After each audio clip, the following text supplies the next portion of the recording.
What in the world, Bo? It's your boy Big Low Country for everybody out there that don't know me. My name is Big Low Country. I'm just an old country boy, former football coach that loves to sit around talk about sports. Yes, you yourself could have been anywhere in the world tonight, but you're here with us, and we definitely and greatly appreciate it. First of all, if you're watching the show after we've gone live already, make sure you put a what in the world, Bo, in the comments. Also, make sure that you share the channel with your friends and family. I'll be doggone this Victory Monday. Bo. We done got a dub. What your boy James Winston do? We done got a dub, Bo, and I'm feeling good about it. Feeling great about it. Not only am I feeling good about the fact that we got a dub, but I'm also feeling good about the fact that, one second here. I'm also feeling, and y'all let me know if y'all can hear me. My apologies. I realized I wasn't plugged in. But I'm also feeling good about the fact that my offense is showing up and showing out. Gotta love it. We've been hearing a whole bunch of talking this past week. And look at here, man. We're gonna sit down and unpack it like we're coming back from a long trip. So I'm going to tell y'all before we get started, I'm drinking some sugar. So I might be a little geeked up as the show goes on, right? I think I'm battling an ear infection and it's turning into a sinus infection. So I need to get to the, if Willie Doc comes in the chat, y'all make sure y'all tell Willie Doc I need a prescription for some amoxicillin to clear up this sinus ear infection thing that I got going on. But I'm powering through. I tried to come on last night. I apologize. I didn't get a chance to come on last night, but we're here now. So I got to show love to everybody showing love to us. Silk Legacy in here says, what in the world, Bo? Yeet. Get some. What's going on, Silk? Clowns in here says, yo, what's goody? What's going on, Bo? My homeboy Big John Higgins says, my big bro, what's happening Big Low Country? And Coach Roney, yeah, we're going to take this win, but the offensive coordinator has to do better. We will see. Look, I'm not mad at that. John Higgins says, look at here now. We got 2 weeks to do some different things in the offense. Let's stop running up the middle on 3rd and 4th and short. Please play action pass. Go Falcons, rise up. That's it. Look, see, I'm loving it. He also says hit that thumbs up button. If you could, make sure that you hit that like button for me. If you do, I promise you I'll dance at your wedding one day. You guys show love to everybody else is showing love in here tonight. Jermaine Simmons says, hey there. He says, glad to see my Falcons finally getting serious about winning. Look, I'm loving it, Bo. I'm loving it. Iceberg in here with a what in the world, Bo. Wait a minute, we got a what in the world, Bo chain. A what in the world, Bo chain starting. DL on the DL says, what in the world? Cool Beans says, what in the world? False start Falcon, that's 4. What in the world? So wait a minute now. DL on the DL, but double back again. What in the world, Bo? Shaka Zulu with 6. What in the world, Bo? Okay, we got 6 in a row. I think that's the longest streak we've ever had. Shouts out to you, Shaka. DL, False Star Falcon, Cool Beans. Much love to y'all, fam. We also got our first Superman chat of the night. He says, no crimes of passion. Shouts out to my homeboy Iron Mike 404. Says, no crimes of passion. All charges dropped, Your Honor. That gone already. Dun, dun, dun. That's a Superman chat. Good grief. No crimes of passion this week. So you might be wondering, what is he talking about whenever he says no crimes of passion? So unless you've been living under a rock, the Atlanta Falcons have been on the struggle bus offensively. So I was hoping that it was one of those situations where, I was hoping it was one of those situations where we didn't be where we went 5 quarters without scoring a touchdown. We scored a touchdown at the end of this game on yesterday, against the Washington Commanders, whatever you want to call them. But once they started scoring and once they started putting points on the board, it kept going. It just kept going. ATS Gate Man says, what in the world, Coach Lowe? He says, when are you and Uncle Steve going to do a Coach Lowe and Uncle Steve? Look here, man. I was talking to Uncle Steve about that the other day. We trying to put something together, Bo. We got a lot of surprises coming. CB says, first time chatter. What's good? What's going on, CB? Much love to you, fam. Thank you so much for chopping it up with us tonight. We definitely and greatly appreciate it. Also, man, shouts out to my homeboy Big Swill, bro. Big Swill, ATL. Well, the way that he says it on to show how live he is on his channel. I'm gonna see if I could do it. Like my homeboy Big Swill. He's like, "What's up? It's your boy Big Swill, ATL, yo, ATL, bo, ATL." Ho. He says, "Hey, right on time. What in the world, bo? Look at here. This is a new up and coming Atlanta Falcons content creator, Georgia Bulldogs, Georgia Tech, just good content, good sports content. Y'all need to check them out. Check out my homeboy Big Squill ATL, man. Good people. Five-star Falcons in here. Says said that was a what in the world bow off. You already told your talks in here. Much love to you, Bo. What in the world? Atlanta Falcons pandemic. Says what in the world, Bo? Somebody blow a whistle. The Falcons are scoring. Yep, look at here. It's in the words of Cardi B, it's getting real. It's getting real. So, I mean, let's go ahead and kick it off. So, the Atlanta Falcons, they were on the struggle bus. We got to keep it a buck. They were on the struggle bus. They couldn't get the ball moving, and it turned into a situation where they legitimately had issues all throughout this off week. Not the off week, all throughout the week. Whenever they were talking about, hey, they need to fire Jack Robinson. Some people even called for Michael Penix's job. Of course, people were calling for Raheem Morris's job because we just don't get blown out by the Carolina Panthers. That's just something we don't do. As an organization, we're a better team than the Panthers, and we shouldn't have got blown out 30-0. I had a vested interest in it myself because me and Uncle Steve drove down there, sit in the sun, and came back, and we still didn't score no points. We sit out there for 3-4 hours, we still didn't score no points. So, moving forward, they said they're going to bring Zach Robinson down to the field. Zach Robinson said, hey, I'm going to see if I can communicate with my young quarterback a little bit better. And we're also going to try to switch things up a little bit. Now, when you say switch things up a little bit, I was thinking, hey, is it going to be a situation where we're actually going to run, out from under center? Or is it going to be a case where you're just going to do different types of pistol formations? It was different types of pew formations. That's what it was. It was Yosemite Salmon out there, like I said the other night. So as we add things up, they ran play action a little bit more, but I really feel like putting Zach Robinson on the sidelines helped this offense a little bit better. Now, I don't know if y'all heard, Zach Robinson, according to Bijan Robinson, he said after the game, yeah, Zach Robinson told me, man, I should stay down here on the field. I should have been doing this a long time ago. You think? You think you should have been doing it a long time ago? After you see what happens, now you're saying we should have done this a long time ago. So let's look at the stats and let's look and see what we got going on to see what we accomplished yesterday. So yesterday, the Atlanta Falcons scored 34 points, right? The offensive numbers look pretty doggone good, Bo. I ain't gonna lie to you. So, offensive total yards, the holy grail for an offensive game is 500 yards. That's it. Look, if you have 400 yards in the game, that's really, really good. But the holy grail for an offensive game is 500 yards. We had 435 yards, 307 passing yards. Michael Penix had 313 passing yards, but as a team, for some reason, they said we got 307. Rushing yards, you had 128 rushing yards. How did they split that up? Bijan Robinson, 17 attempts, 75 yards. Tyler Algier, 16 attempts, 51 yards.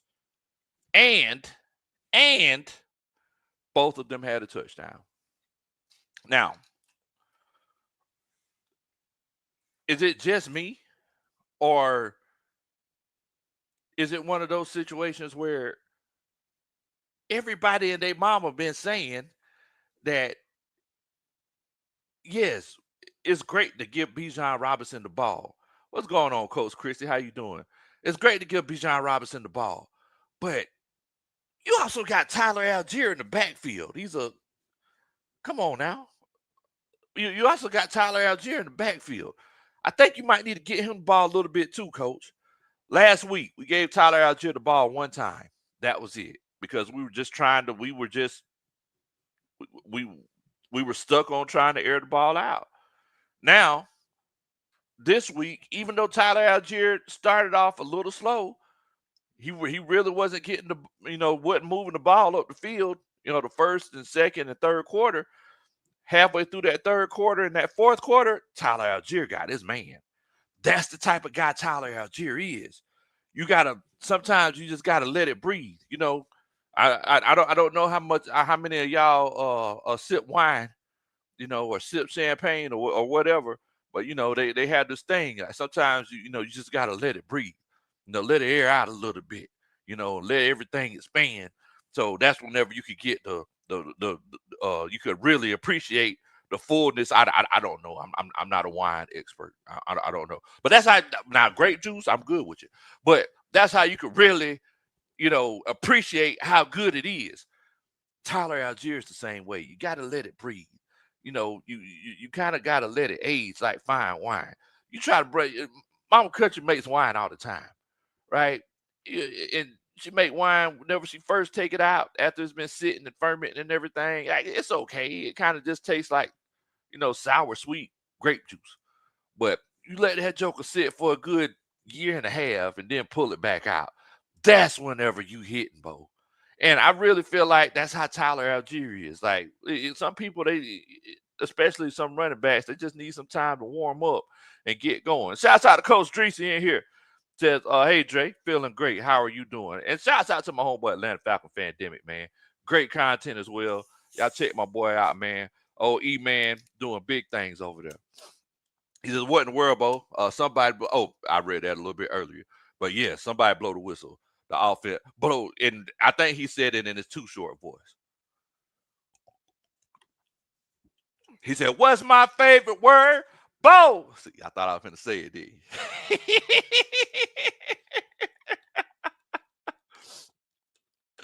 Oh man, I ain't gonna lie to you. I'm probably gonna open this up a little bit later on, so we could, some of the coaches could come on and we could talk about what this offense is capable of. If the energy is a little thrown off, I do apologize. Like I said, excuse me. I apologize. The energy is a little bit thrown off. I apologize. I think I'm battling a sinus infection or something. Oh boy, got to get right. John Moreno in here says Bigelow, Falcons needed that win, especially with the talent the Falcons have. Next two games are prime time. Rise up, man. Look here, it's gonna be crazy. It's gonna be crazy. Buffalo Bills coming into town. You got a bye week to kind of ease up and heal up a little bit, because I'm gonna be honest with you. One thing that we definitely need is AJ Terrell. AJ Terrell is a must have against Josh Allen and that Buffalo Bills offense. The boys, they take things to a whole nother level. Atlanta Falcons Fandemic says, man, I thought I was watching old school football when I saw Tyler Algier run over Robert Wagner. You could have called him man, Bobby. Robert Wagner and Von Miller. Goodness gracious. So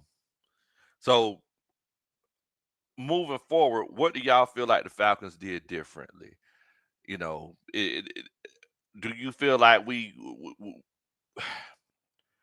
do you feel like we mixed up, the play action pass in there a little bit more effectively? Do you feel like we were a little bit less, uh, predictable with the tight end motion and trying to run the ISO? Y'all let me know as a coaching staff, what do you feel like we done differently? Also, CB says, Bo, I like what's brewing in Atlanta, and he's not talking about the beer.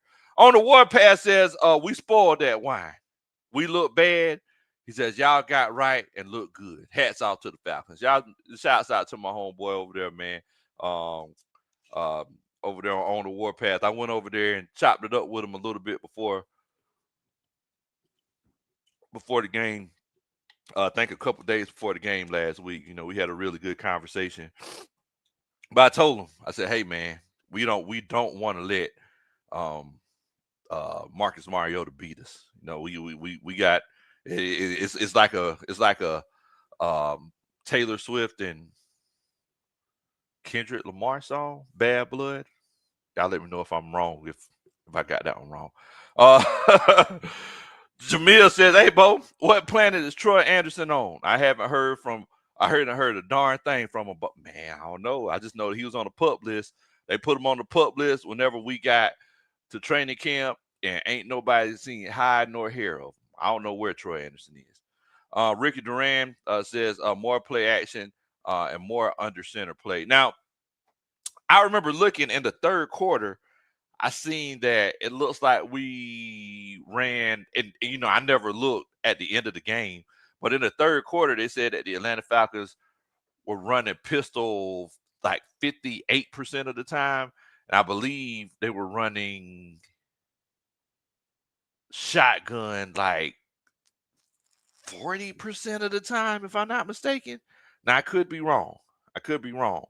But either way, we ain't lining up on the center like we need to. So I don't know.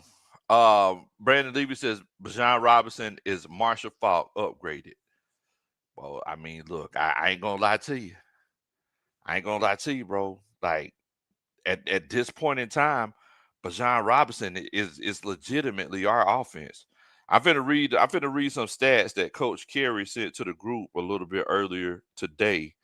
To show you exactly what I'm talking about. Give me one moment. Because that's interesting that y'all mentioned that.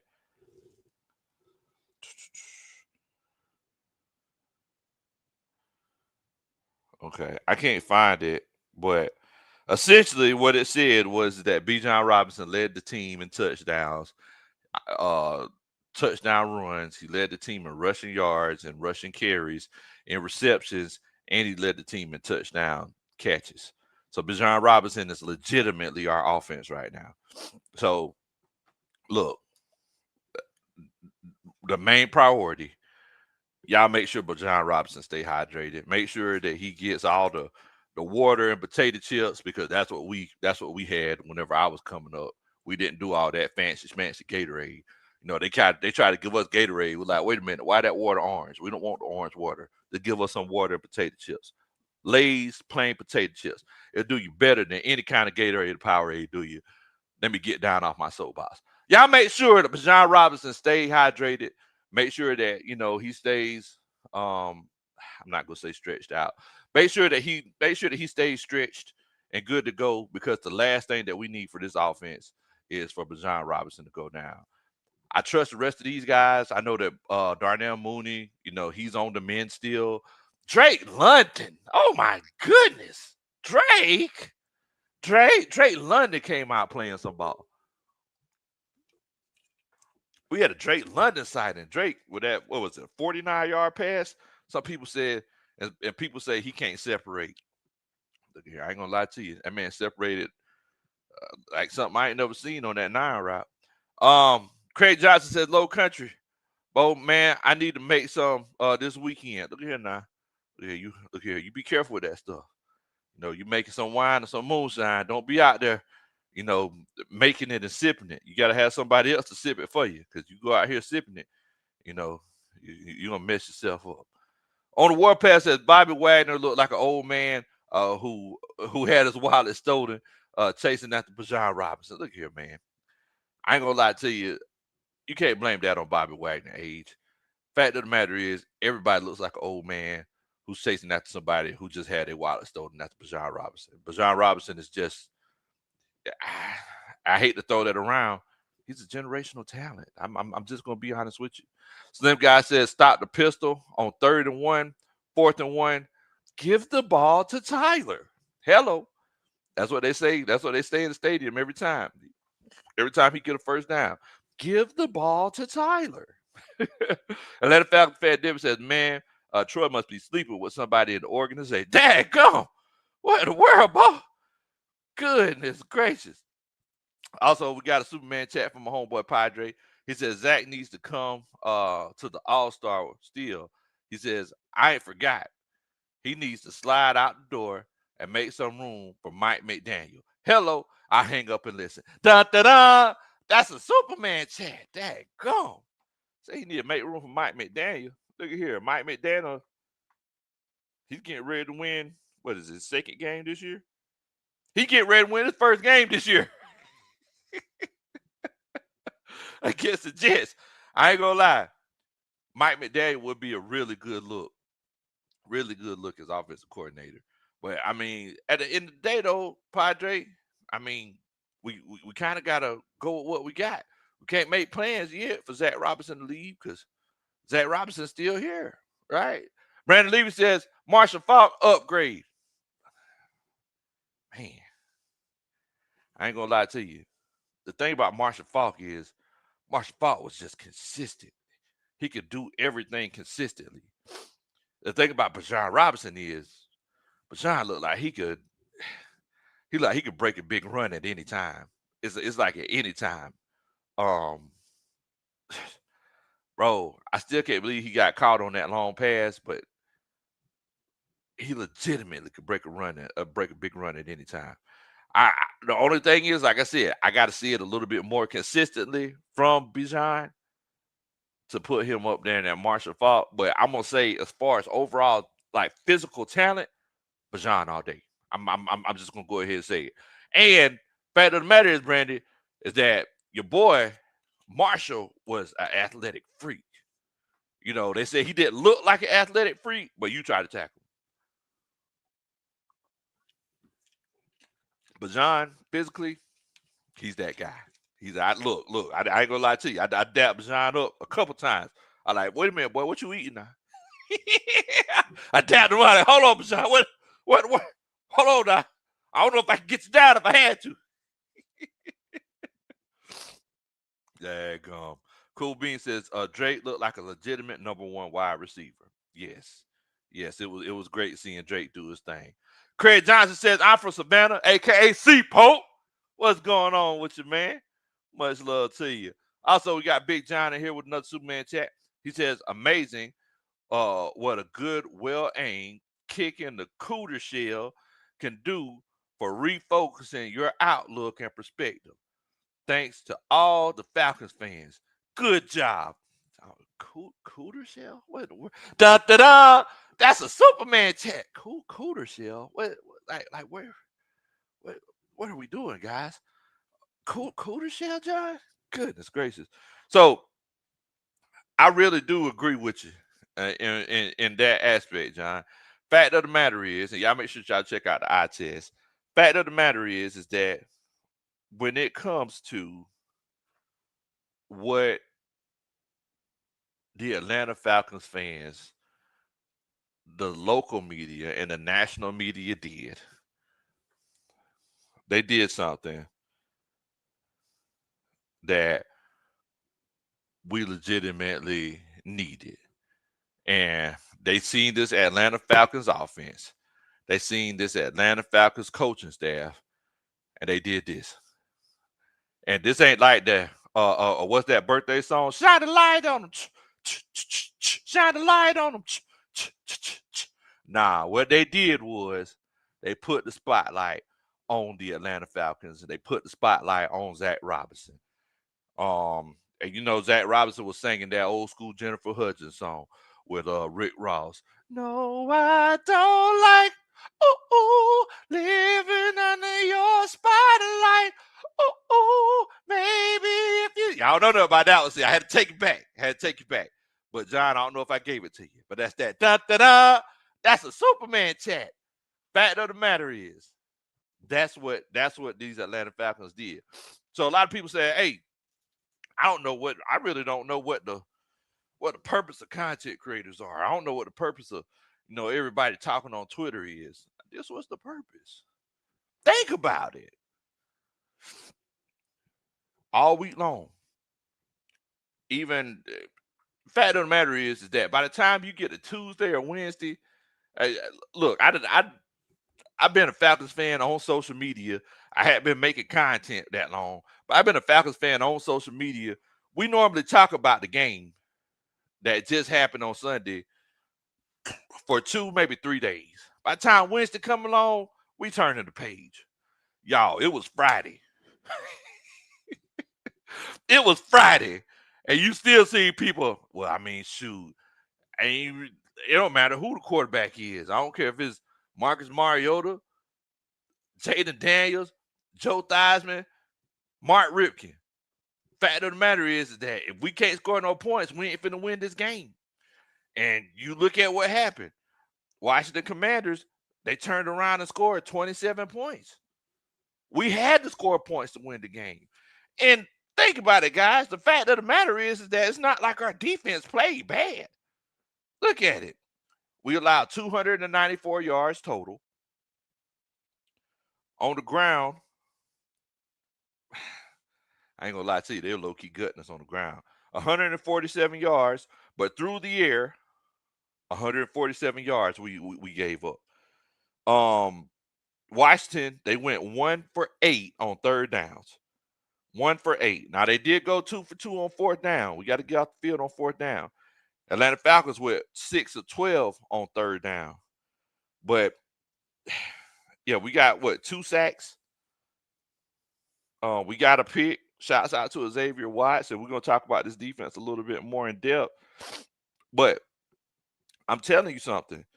As far as offensively, we had to score. We were put in a situation, and I feel like whenever Dan Quinn came into this game, and that's whatever it takes, and whenever Dan Quinn came into this game, I feel like he was legitimately thinking, hey, if it's one of them situations where, maybe we could get them in a shootout like we used to do back in the day, and if they can't score, I like our chances. And they drew up some pretty good plays. They kept running that jumbo set and bringing that extra lineman in, and they were just gutting us up the middle. The size of the defensive line, the lack of size of the defensive line showed on Sunday, guys. I don't know if y'all realize this. The lack of size on our defensive line showed. And if other teams see that on film, it could be a scary situation. Shouts out to Mike Smith, the winningest coach in Atlanta Falcons history. He said, what in the world, Bo? You everywhere, man. I don't know if that's Coach Mike Smith, but shouts out to Mike Smith. Checking in with us from Twitter, man. Much love to you, Mike Smith. Craig says, we got the same situation of the Chargers back in the day. Bijan equals LT, and Tyler equals Michael Turner. Just a good problem to have, and something Zach needs to realize. And then you have, Drake London with what was it, Keenan? Well, Keenan Allen, he was the young Thundercat on that team. But Kyle Pitts with Antonio Gates. I mean, I feel like he has that type of talent. We just got to be able to use it correctly. But yeah, you got the same kind of situation. Shouts out to Michael Turner. Whenever he came to Atlanta, man, there was some good days. He was at the game yesterday, man. Shouts out to Mike. I got a chance to chill out with him in the suite, the on-field terrace, last year. We had a really good time. Shouts out to Coach Carey, says, what in the world, Bo? Our Atlanta Falcons are so bad. Winning cures all. Hello, you already know it, Carey. You already know it. Definitely. Archangel's in here, says, rise up, Bo. Man, don't it feel good to come in here on a Victory Monday? Once again, everybody that's coming on right now, I do apologize. I didn't get a chance to come on last night. By the time I got home, I just wasn't feeling good. I think I was celebrating too much. I didn't get a chance to go to Vibes and go party. I'm not Vibes, Reverb. I didn't get a chance to go to Reverb and go party with old Jack and them. I had to go home. The old dog, he can't do it like he does. Craig said that size is still a problem on the defensive line. It is. Archangel says, if we pull off and win against the Bills, talk about being geek, man. What you talk about, Bo? It's gonna be crazy in the A. Coach Christie says, what was the last play the Commanders tried to pull off at the end of the game? I don't even remember. I ain't gonna lie to you. From the confetti falling and us swag surfing and us chanting "We ready" and ATL, Bo, I was legit confused. I look, Coach Chris, I don't even know. Then somebody handed me one of these what was it? Somebody handed me one of these cut waters. I was like, why would somebody want to cut water? I was like, and then after I had it, I was like, whoa, wait a minute now. Goodness gracious, what, what y'all cutting in this water? Because that thing had me walking a little sideways. Archangel, wait a minute. Lisa Shepherd's in here. Shouts out to Lisa. Lisa, I saw you over there dancing by the Big Falcon, and I was gonna come over there and holler at you, but you were dancing so hard. Lisa was over there just doing all kind of stuff. Lisa over there dancing so hard. I was like, look, I'm just gonna let Lisa have it, and I'll holler at her later. But shouts out to you. I see you having such a good time over there. It's a great time in Atlanta whenever we, get a chance to get a dub. Tyler Russell's in here. What's going on, my friend? My brother Tyler Russell's. Much love to him and Coach Christine. Hope y'all are doing good. Lisa Shepard says they kicked the field goal and then onside kick, but it was recovered by Pitt, so that was the game. And that was actually an interesting. That was actually an interesting sequence because it was like second down whenever they kicked the field goal. And I was like, okay, they're going to go ahead and take the field goal now and, you know, make sure that, they got the 3.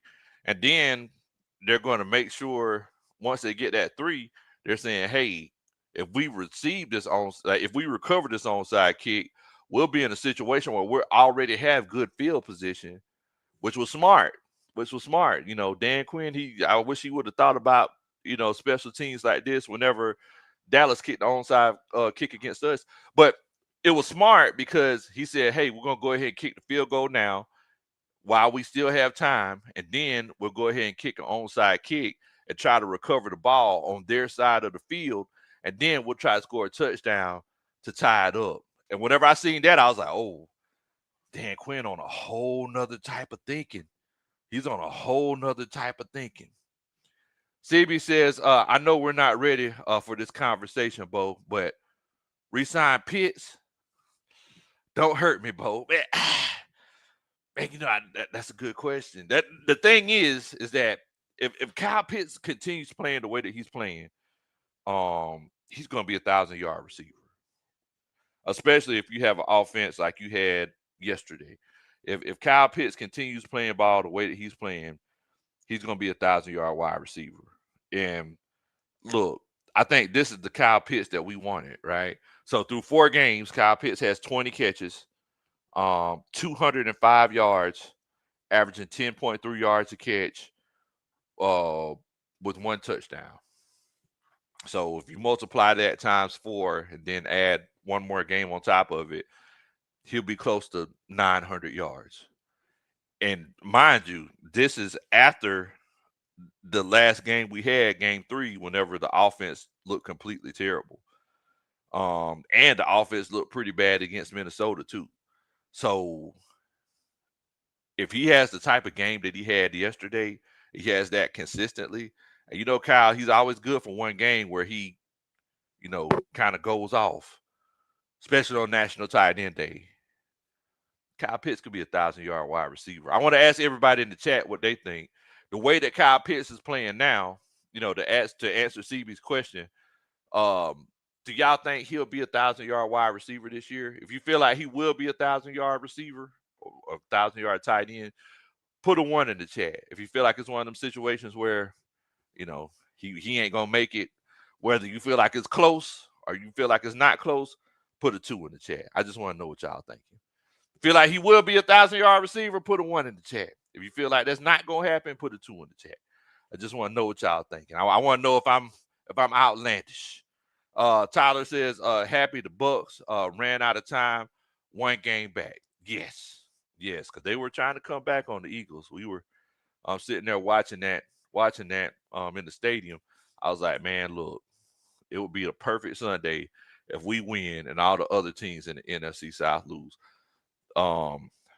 Carolina came back down to earth. Golly, boy, it was like a meteorite. They came back down to earth. Lisa says, yes, it was a very smart play, talking about the onside kick. He says it was to save time for the Commanders. The ball bounced high, though, so it was an easy recovery for us. If it had bounced lower, it would have been a scrum. You're definitely right. But I mean, but the fact that Dan Quinn had the forethought to be like, hey, it's second down, let's go ahead and kick it to go ahead and verify that we got these 3 points, and then say, hey, we're going to come back, do the onside kick, and we'll already be on their side of the field. That's smart. That's thinking on a whole nother level. Big Swell TL says Kyle Pitts definitely going to earn a big bag after this season, with or without us. Hello. Yeah, you ain't told no lies. So let's see what everybody's thinking. If y'all think Kyle Pitts is going to be I feel like if he's a 1,000-yard receiver, he's going to get broke off. Ty Breezy, Archangel, they think he's going to be a 1,000-yard receiver this year. Carl Thomas, he wishes he never met her, and he wants to dance in the summer rain, sweet rain. He feels like he'll be a 1,000-yard receiver. Coach Dreesy, of course, Dre Murphy. You know, he gets naked for Kyle Pitts. That's his boy, his dog, Kyle freaking Pitts. He says, yes, he thinks he'll be a 1,000-yard receiver. Anton Wartime says no. Says pineapples. He don't like it. He don't think he'll be a 1,000-yard receiver. Tyler J says yes, thinks Kyle Pitts will be a 1,000-yard wide receiver this year, especially with this offense if it's looking like it did on Sunday.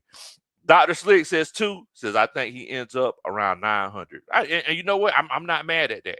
If he ends up around 900, that'll be, I think that'll be his best year, because he got a little bit over 1,000 his rookie season, and that's when he was the only target out here. So if he gets 900 yards with the weapons that we have, I am not mad at that at all. Coach Christie, ATL Skate Man, they say they feel like he'll be a 1,000-yard receiver.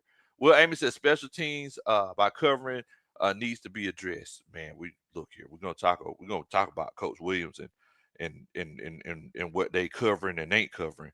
Because boy, look at here. In the words of Rich Boy, look at here. I'm gonna show you how not to cover. Look at here. Oh man. Give me 1 second. All right. Uncle Jovan, I apologize if I'm mispronouncing it. He says 1, because Mooney is looking iffy this year, so we'll need that out of him for sure. Yeah, look, I ain't mad at you, Uncle Jovan. Kelvin O'Connor, and Cool Bees says 1 for Coach Ronan, because Coach Ronan has Kyle Pitts on her fantasy team. Atlanta Falcons Fandemic says Lisa Shepard, yes, the ball did bounce too high. That's why you saw Dan Quinn bent over shaking his head when it didn't work. Yeah, I know it, man. Coach, look, if that ball would have dropped, it would have been a whole bunch of scratching and digging. Brandon Levy says Bijan Robinson, 1,000-yard wide receiver. Well, 1,000-yard receiver. Well, let's look and see what Bijan's numbers are looking like when it comes to the pass catching game. So 18 catches, 270 yards. He's averaging 15 yards a catch, y'all. That is crazy. 1 touchdown with the longest catch of 69 yards. Yes, I ain't gonna lie. I believe Bijan Robinson could be a 1,000-yard wide receiver. You could legitimately have a situation, because Drake is starting to heat up now. You could legitimately have a situation where you have 3,000-yard receivers, because Drake, he's at 269 yards with 24 catches, 1 touchdown, and then Bijan at 270, and then Kyle Pitts at 205. Or wait a minute, where's Kyle Pitts at? Yeah, 205. That could legitimately happen, Bo. I'm not even mad at that. Yeah, Ray, he only got 64 yards. But yes, Brandon, I could definitely see Bijan with 1,000 yards. He could be a 1,000-yard rusher and receiver. I'm going to go ahead and say it. Best running back in the league today. Da-da-da! That's a Superman chat. Also, My homeboy Big John with the eye test. Y'all make sure y'all check the eye test out, man. Wednesday nights is side crackingly funny. Whatever the boys get to arguing. He says, mighty funny now that Zach is on the sideline. He likes it. Plus, both Pitts and Wilkerson can block real good from what I saw yesterday. Pay him. Da da da. That's a Superman chat. He said, pay the man. Pay the man. Look at here. When that man came, whenever Bijan said, that man came out and said, man, I should have been on the sidelines this whole time. I sit here like, I looked at Coach Roney and I'm like, this is what we're doing. Okay. This is what we're doing. Okay, Coach Roney. Yes. He said he should have been on the sideline the whole time. He's been missing out. All of like that daggum. Craig Johnson says, according to ESPN, he's on pace for 812 yards, but I hope 100. I hope that 1K is the goal. Yeah, look, I'm not mad at that at all, Craig. And 800, like I said, 800, 900 yards. I'm not mad at that at all. Not at all. You know, and shouts out to Coach Joy. I might know her on Twitter as her little self. She said she was watching Kyle Pitts before the game, and he was limping around the field, and she was worried about him not playing. Couldn't find out. He said he had turf toe, so he's doing all this with turf toe. Nothing encourages toughness, and nothing encourages growth like an opportunity to get a bag. I'm just going to be honest with you. Look, all I'm saying is 2 years ago, I don't know if Kyle Pitts would have played with this turf toe, but all of a sudden, now that you on that last year of that deal, Kyle like, shoot, man, what toe? You need me to cut it off? Because he's trying to get broke off. Coach Willie Doc, I was just talking about you a few minutes ago. Because I was telling everybody, I think I got an ear infection. I think it's starting to turn into a sinus infection. I said, look, if y'all see Coach Willie Doc, let him know I need some amoxicillin. I need some antibiotics to, get me right. But he says, did the firing of Ike move Zach on the field and Yates going back to wide receiver coaching really make a difference? Special teams firing next, if no better. Look at here. Boy, it's scary. Dun, da, da. That's a Superman chat. Look, Coach Willie Doc, I ain't gonna lie to you, Bo. Nothing encourages somebody more than a situation where you look around and people start getting let go. Whenever you look around and people start getting let go, you start questioning everything you did. And all of a sudden, you start thinking, hey, man, you know what? I think I'm open to taking suggestions. I don't need to be hard-headed and pig-headed in these situations. I think I need to open up to taking suggestions. And I feel like Zach Robinson, people are saying, hey, man, it's one of them situations where Zach Robinson might be going to Oklahoma State, where he was the quarterback and everything. He's on the short list. I think they said there's 3 coaches that they're looking at. Look, maybe this is his swan song. Maybe this is one of them situations where he's like, hey, I'm finna put something really good on my resume. And somebody said this a little bit earlier, and this could come back and bite you. Jermaine says 2-2. It's about time we start winning. Southside Ricky says Pitts can have 1,000 yards this year. But look, it could be one of those situations where Bijan, 2,000 rushing yards and 1,000 receiving yards. He's asking, can he do it? And I want to ask y'all if he could do it. If you feel like he can't do it, give me put a 3 or a 3 in the chat. If you feel like he can't do it, put a 4 in the chat. Now, I'm looking at his numbers. I don't know about that one. Atlanta Falcon Pandemic. He's at 314 yards now, rushing. He's at 270 yards now, receiving. I mean, look, if we look at it, I mean, he's kind of more effective as a pass catcher. I feel like whenever the offense really started taking off, if we keep it a buck, the offense really started taking off when Bijan started lining up in the slide. Think about it. Go back and watch the game. When Bijan started lining up in the slide, it opened everything up for the offense. Middle of the field, the middle linebacker, he was looking like he was scared to go out past those hashes. It really felt like that's whenever the offense started to turn around. And the Falcons Pandemic says accountability. Notice how Raheem was at Zach Robinson's side the whole game. Look here, man. At the end of the day, it started getting real. You start to humble yourself whenever you see other people losing their jobs. What that girl said in that video, you about to lose your job. You about to lose your job. Now, look here, I mean, it's the truth. Said ATL says, hey, Bo, I ain't gonna lie to you. Wilkerson not giving up that right tackle spot. Dun, dun, dun.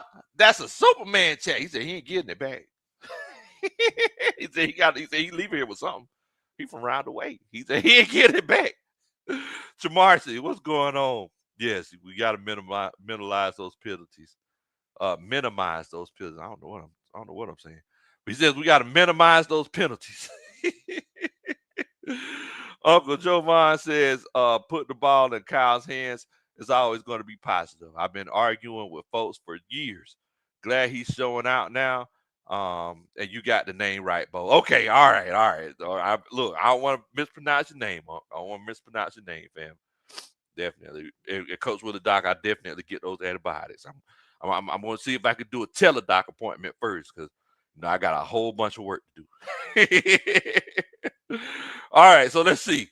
So Atlanta Falcons Pandemic, he said he feels like Bijan can go for 2,000 rushing yards and 1,000 passing yards. First of all, I'm gonna call him grandma and granddaddy because I feel like I'm part of the family. But Bijan Robinson's grandma and granddad. First of all, much love to y'all.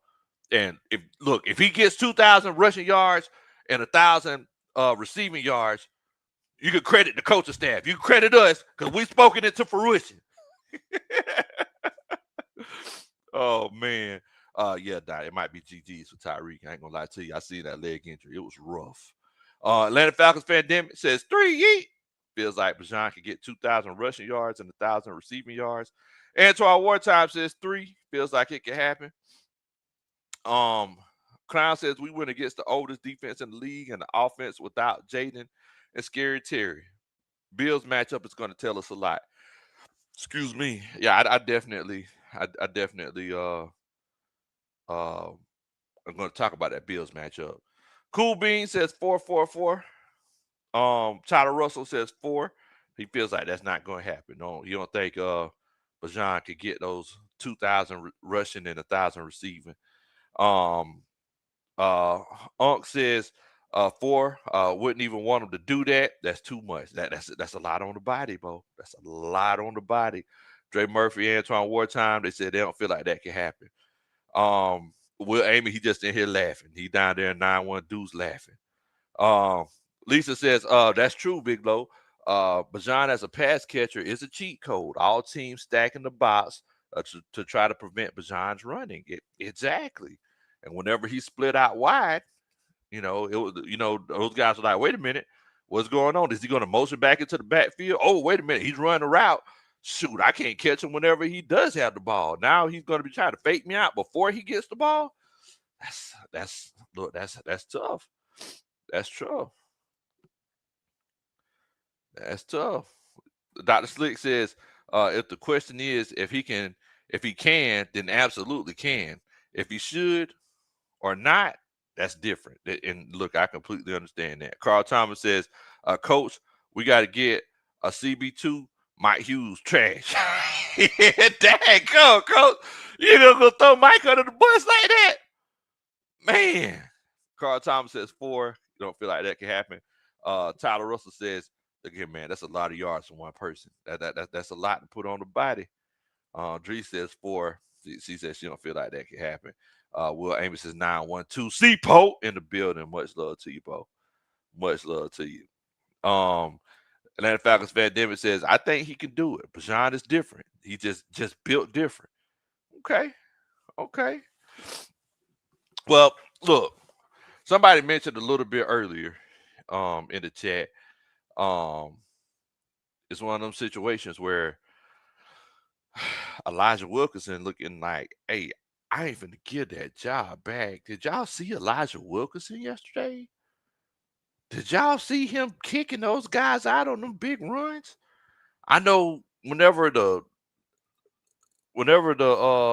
training camp started and Elijah Wilkinson went down, we were all like, man, boy. I mean, not Elijah Wilkinson, Caleb McGarry went down. We were all like, man, like that's Michael Penix's blind side and everything. I don't know what we gonna do. And then all of a sudden, Elijah Wilkinson just comes in here and says, I stand on business. Shouts out to Elijah Wilkinson for getting the Stand on Business award. Elijah Wilkinson is out here blocking his behind off, has a resurgence to his career. He does not look like a guard out there playing right tackle, Bo. He does not look like a guard. I know everybody was like, hey, once the bye week comes, we need to just go ahead and roll with Storm Norton. Nah, I ain't gonna lie to you. Elijah Wilkinson is standing on business. Stand on business award for the week goes to Elijah Wilkinson. I ain't even mad at it. Ain't even mad at it. Yeah, he might be, Bo. Ricky Reese in here says 2 backfield set and have Bijan flank out as wide receiver. Bro, I'm telling you, people, they got decisions to make. They got decisions to make. Eric Matt says, if he doesn't get it, that means everyone else will have a great season. And that's definitely true. Tremarcy said, felt like I was watching and Barry on the felt like I was watching him and Barry on the same team. You talk about Barry Sanders? We talk about old Bijan. Look here, bro. Bijan's different. He is different, bro. He is different. I remember whenever we drafted him, I couldn't believe it because I was like, bro, we're gonna have one of the faces of the league on the team. And that's the way it's looking.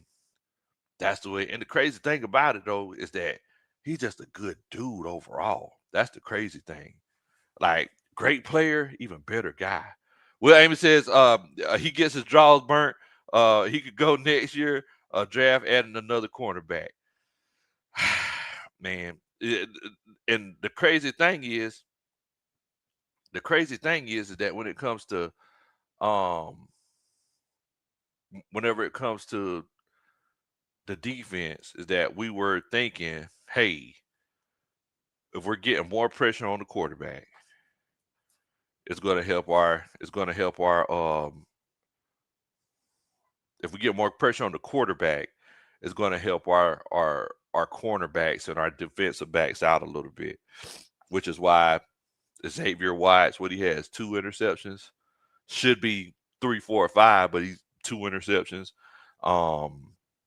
Billy Bowman's out here flying around, and I mean Mike Hughes, yeah, like they caught him slipping, caught him with his hands in the cookie jar a couple of times.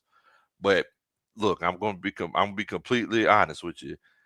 Yesterday we missed AJ Terrell, and hopefully that whole issue with the hamstring can be resolved by the time we play in 13 days now, 14 days. Whenever we play in 14 days.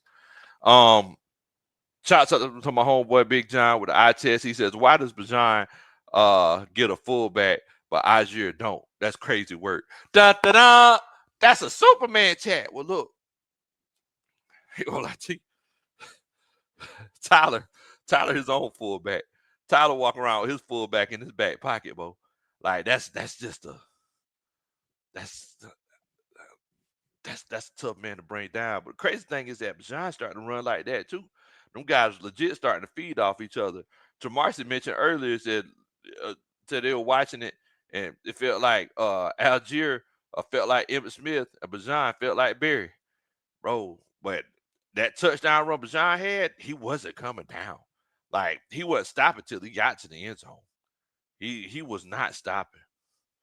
Clown says, where is Helms? Did I miss something, coaches? Nah, you ain't missing nothing, man. I think it's just that, Billy Bowman and Xavier Watts are playing so good. You know, it's one of them situations where Helms just can't get no time. I mean, these guys are playing at a really, really good level. Really, really high level. Matty Ghost says Carter was a good pick, but so is Robinson. I'm satisfied with our pick.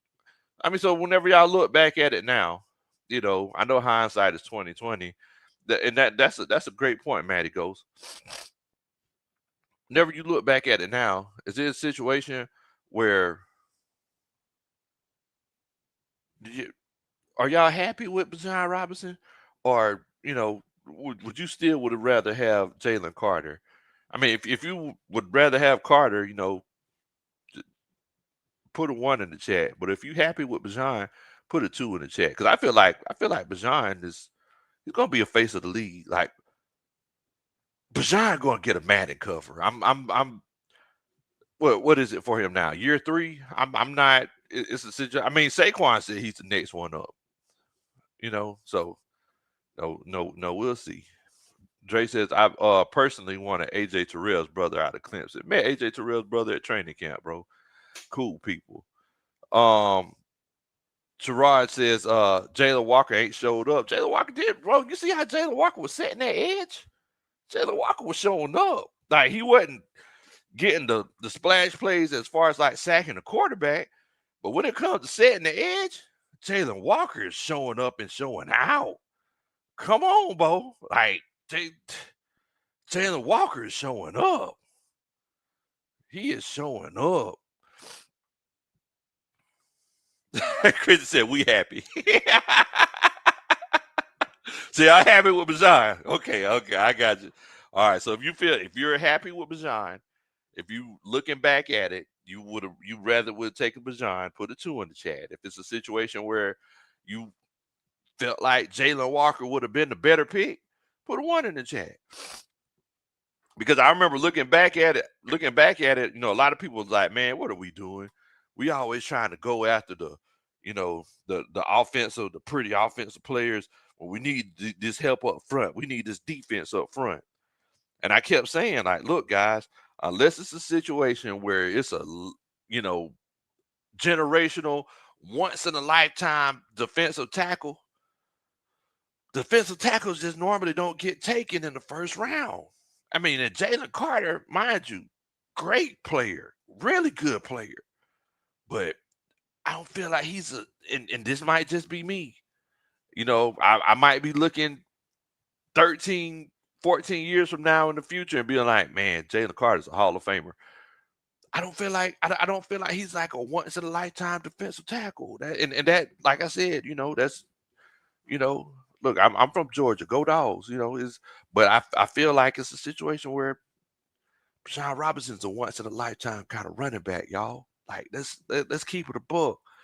Carl Thomas says 2. He feels like we made the right choice.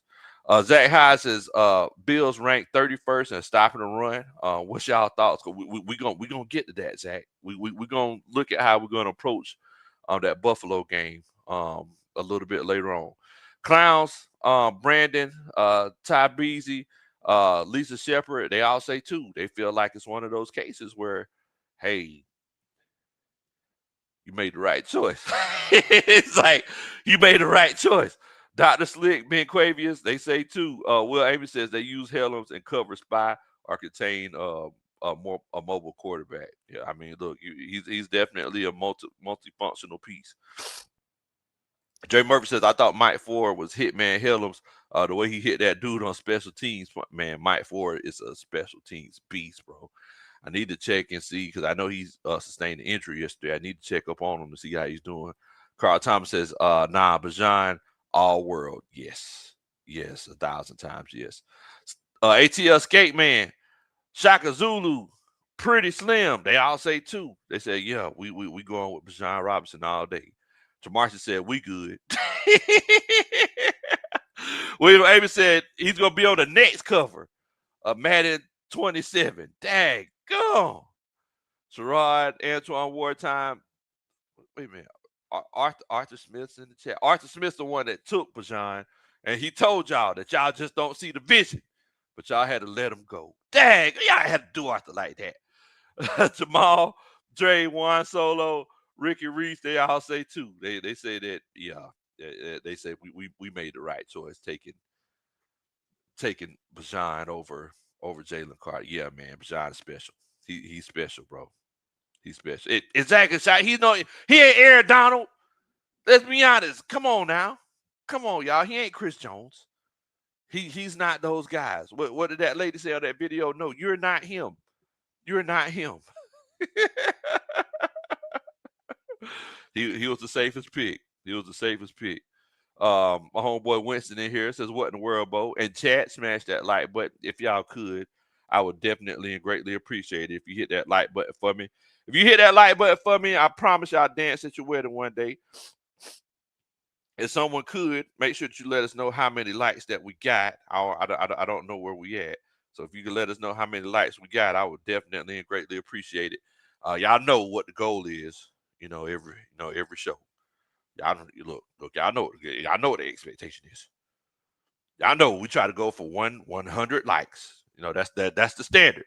So y'all make sure y'all help us get to that 100 like goal. Also, if you're watching the show after we're going live already, make sure you put a what in the world in the chat. And just like I forgot the young lady's name. But I know that she's from Griffin, Georgia, and Yuri's gonna beat me up. My homeboy Yuri, who is the hip hop head, but hype me up. Hype me up. There's a new option in YouTube where if you're watching the show after they're going live or a video, you can hit the hype up button. So if you could do a homeboy a favor and hype me up, you know, uh, that hype me up button, take it through there. Take it through there. I'm sorry, y'all. Did I do it right? Take me through there. Take me through there. I'm trying. I'm trying to be hip. I'm trying to be hip. I don't want to be. I don't want to be out the loop. That I do it right, y'all. Take through there. Take me through there. I don't know. Anyway, Jasper Lee says, "Big low ATL defense, number one pass defense." I'm not mad at it. I'm not mad at it. Dre Murphy says, "We're at 64." Okay, look, look. Thank y'all so much. Thank everybody for hitting that like button. I definitely and greatly appreciate it. Shirai says, "What in the world? What in the world, Bo? What's going on, man? What in the world, Bo?" Atlanta Falcons fan David says, "If you don't hit that like button, you're excused from the coaches meeting." Dang, go, man. That's rough right there. Euroball says, Marshawn let him score. Now let that sink in. Dang, Marshawn let him score? Dang, gum, how the mighty have fallen. How the mighty have fallen. Man, Mr. Grabby Daddy.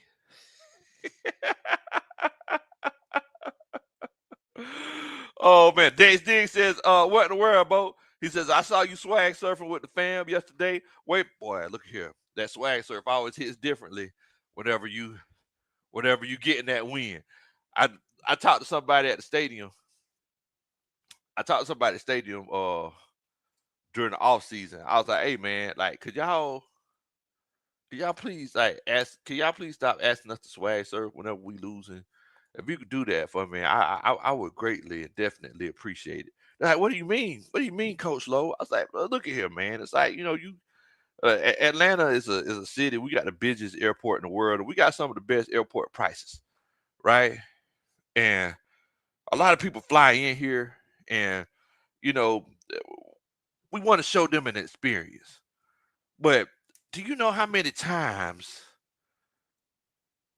Because in my section, mine and Yuri's section, we're in section 135, and that's where a lot of the away game, a lot of the away team fans, they sit there because their tunnel is right up under our section. So they sit there because they want to see their players come in and out and want to try to get pictures of them and everything. And so I told him, I was like, do you know how many times whenever these games go on, whenever we sit here and say, hey man, like we swag surfing and we down by like 6 points with 4 minutes left, and we got to score. And unfortunately, Desmond Ritter is our quarterback. So I don't be putting us in these bad situations, because then it's like you got people like they be sitting here recording and we sit here swag surfing like, man, it's looking like we're gonna lose, but you know, I mean, this Atlanta, we kind of got a swag surf. It's a ritual.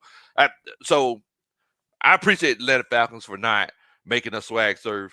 Like if we were playing at home last week, I'm pretty sure they wouldn't have put the song on. But you're right, Eric, Mac. We have a defense now. It's different. Mad Scientist says, what's going on, Mad Scientist? He said, look, man, if we beat the Bills, the media definitely will take notice. Yes. And that swag surf is going to be legendary. Man. Sherrod Cheek says, do you feel if we beat Buffalo, we could go on a run in October? So all right, so I'm glad that y'all asked this. Everybody's talking about Buffalo in the chat. So the thing is, and someone mentioned it a little bit earlier, Buffalo Bills are 31st in the league in rush defense, which definitely works out to our benefit. Now, just looking at the statistics here. All right, so Buffalo, they're averaging 33 points a game. So mind you, Buffalo's played New Orleans, and New Orleans gave them a run for their money. They beat New Orleans 31-19. They played Miami, who, a lot of people, McDaniel looking like he about to lose his job. They played the Jets. They beat the Jets 30-10. They played Baltimore, who is now 1-3. They beat them 41-40. Excuse me. So if you look at Buffalo's stats, they've been averaging 33 points a game. They haven't played a defense like ours yet. Like let's be honest, they haven't played a defense like us. We're averaging 19 points a game, which is 25th in the league. They're averaging 33, which is second. Excuse me. Mind you, this is after a game where we didn't score any points at all. Now, on the other side of the spectrum, Buffalo is averaging 404 yards a game, which is second in the league. But the Atlanta Falcons are averaging 362 yards a game, seventh in the league. This is after you got shut out by the Carolina Panthers. Passing yards. Buffalo is averaging 240 passing yards a game. The Atlanta Falcons are averaging 226. Buffalo is sixth in the league. The Atlanta Falcons are ninth in the league. Rushing yards. And this shows that this is going to be a very physical game. Buffalo is first in the league with 163 yards. The Atlanta Falcons are fifth in the league with 136 yards a game. Mind you, this is after we couldn't run the ball last week against the Carolina Panthers. Third down percentage. Buffalo's seventh with 42%. The Falcons are eighth with 41.8%. I mean, so and another crazy stat that shows how much of a bloody nose game this is going to be. Somebody knows it's going to bleed.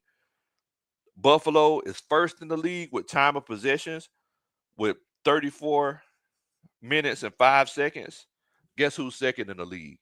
The Atlanta Falcons with 33 minutes and 30 seconds. So you have the top two teams in the league with time of possession. So you know what that means, right? That means that it's one of those cases where whoever gets the turnovers is going to win. I mean, in my opinion, I'm no expert. Now, if you ask me about commercial auto insurance coverage or getting your child recruited to play college football, I can help you out there. But I'm no expert. What I can tell you is that defensively, the Falcons have the better numbers. They're a superior team. When it comes to total yards, the Falcons are second in the league, only giving up 244 yards.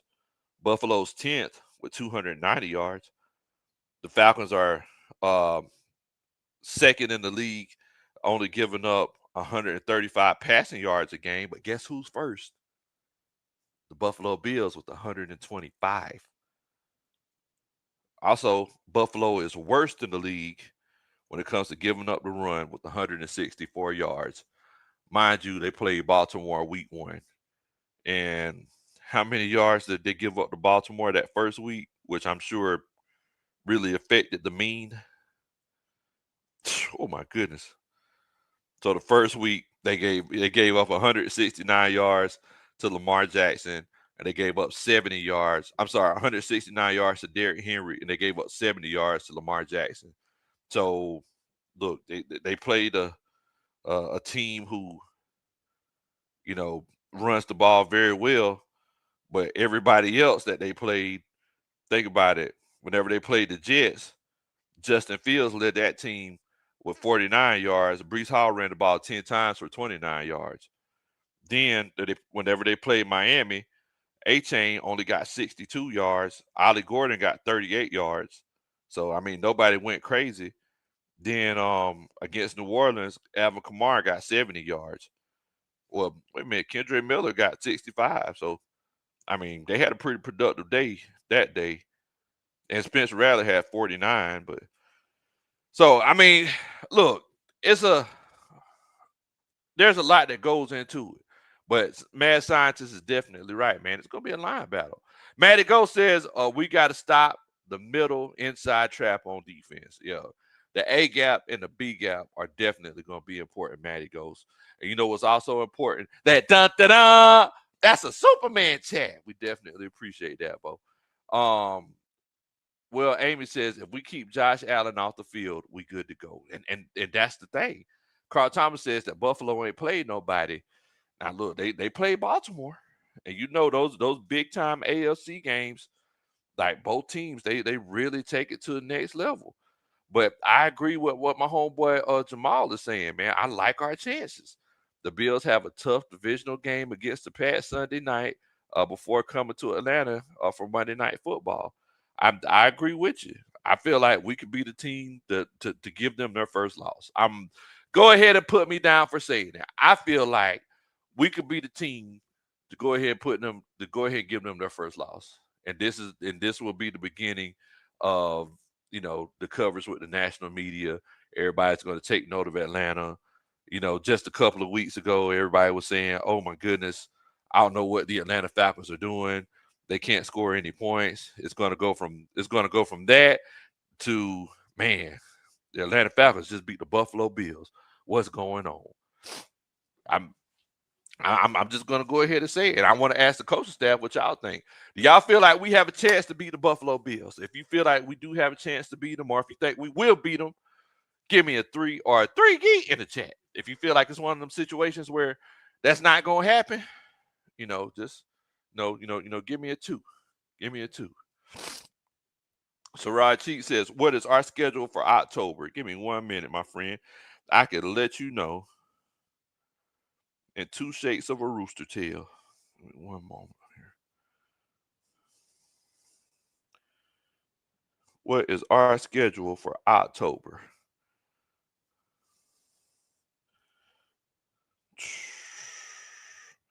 So for October, we have the Buffalo Bills on October the 13th, and that game is at home. Then we go cross the country to the San Francisco 49ers. Now that was our gauntlet, right? Our gauntlet was, you know, um, Tampa Bay, Minnesota, Carolina, the Washington Commanders, Buffalo Bills, and the San Francisco 49ers. Everybody thought that it would kind of ease up after that, but I mean, the Colts are playing some good football up there in that town. So, you never know. So, after you go across the country and play Sunday night football against the San Francisco 49ers, then you come back home and you play Miami here in Atlanta. That's going to be a really good game, very entertaining. Then November 2nd, you got New England. They actually have New England as favorites to win New England are 3-point favorites for that game. San Francisco is 6.5-point favorites. So yeah, it's gonna be interesting. Christy said the Aints that gave up. Dag gum, Christy. Not gave up. That's rough. That is rough. Yeah, you gotta make the rest of the team beat us. And you're right, Dre. We all played Buffalo tough. I remember last time we played them with Matt Ryan, and they cheated us out that game. Shaka Zulu says 3. Not only do we have a chance, we're going to beat them by a touchdown. Book it. See, that's what I love to hear. That's what I love to hear. Winston said the narrative will go from what was the Falcons thinking against Carolina to the Falcons are legit and a playoff disruptor after beating the Bills in 2 weeks. Man, look, I love it. My homeboy Tyler Russell says, I won't predict this game because we aren't consistent enough for me to do so. I think we could go either way. And I'm not mad at that. I'm not mad at that at all. Will Amy says 3. Yeah, he feels like we could beat them. Cliff says, did the Bengals trade for Kirk Cousins? Oh, I don't know. I don't know. Macktown Dirty says, what in the world, Bo? What's going on, Macktown Dirty? Much love to you. Slim Guy says 3. He feels like we could beat Buffalo. Will Amy says Buffalo Bills, 49ers, Dolphins, Patriots, and Colts. Yes. Yes, Craig, time of possession and turnovers will be the key against the Bills. One thing that we know about your boy Josh Allen. Let's keep it a buck. Like Josh Allen, he's good for a good pick or two. Right? Like we know Josh. We know Josh is good for a good pick or two. Shouts out to my homeboy one time for the fan. He says Rinky Dink Records for the win. So that's look, that's the name of his fantasy football team. No, old Jack Spade over there at one time for the fan. He done slipped up and snuck another win in there. It's all right, Jack. It's all right. The crazy thing is that you ain't came across them sexy country boys. That's right. Sexy country boys. Seggsy. That's how you got it. Whenever you sexy, you know, yeah, and for y'all that live in the country, if a girl ain't never told you that, ooh, you sexy, that's when you know you sexy. Now she says you're sexy, you know, you look all right. Well, a girl said, ooh, big low, you sexy. That's when you end up.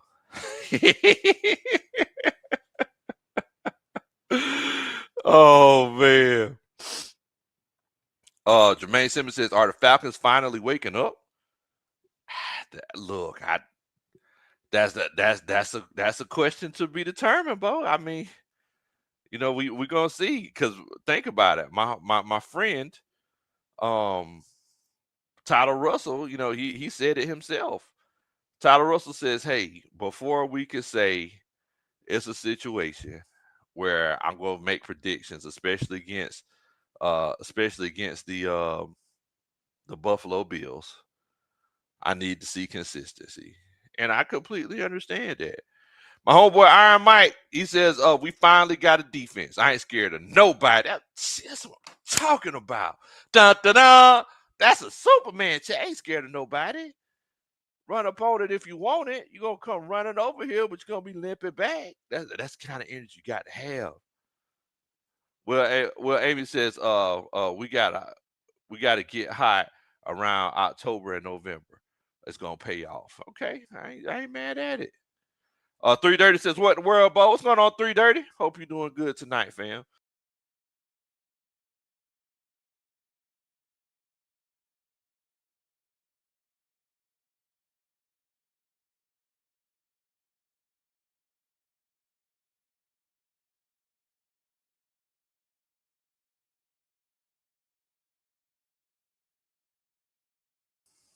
My bad, y'all.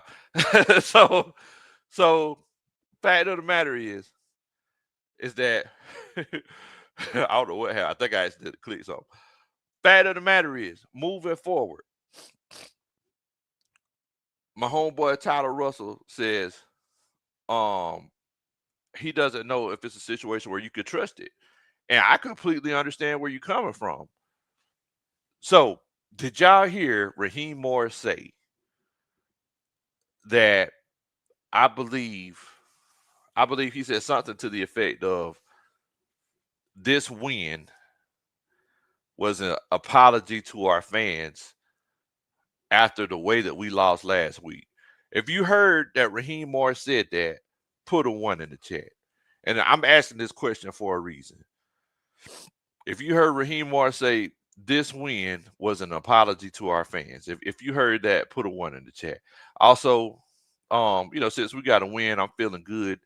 We're gonna put the link in the chat for a little bit, chop it up with a few folks in here. But if you heard that Raheem Moore said this win is an apology to our fans for the way that we lost last week, put a one in the chat. Said ATL says, has anyone seen Arnold Ebiketie? Ta-da-da! That's a Superman chat. I mean, I've seen him. I've seen him. Look, the fact of the matter is that if sacks come in bunches, right? Zach Harrison, he leads our team in sacks right now. Sacks come in bunches, and Arnold Ebiketie sacks are going to come. As long as his motor keeps running and he keeps hustling and he does what he needs to do, the sacks are going to come. So, Lisa, Winston, Clowns, Zach Hyde, Ty Breezy, Shaka Zulu. Okay, so y'all heard about that. Tyler Russell says, I like our DC.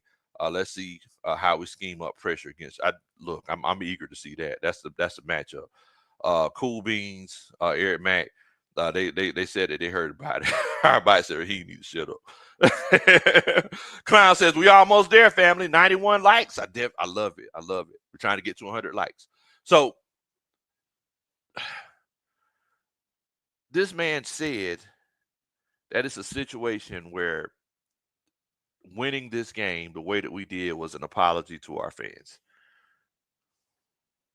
Don't apologize by doing the things that you're supposed to do. I'm going to say this one more time for the people in the back. Don't apologize for doing the things that you're supposed to do. You don't want it to be a toxic relationship. If you're a person that abuses your mate emotionally, don't apologize to them by not abusing them emotionally. If you want to apologize, tell me that you're sorry. But don't apologize by winning games because your job is to, and I'll let y'all feel the rest of it in. Don't apologize by winning games because your job is to win games. If I'm lying, I'm flying. Well, Amy, what in the world, Bo? What's going on with you, Bo? What in the world, Bo, man? What in the world? Good bye week.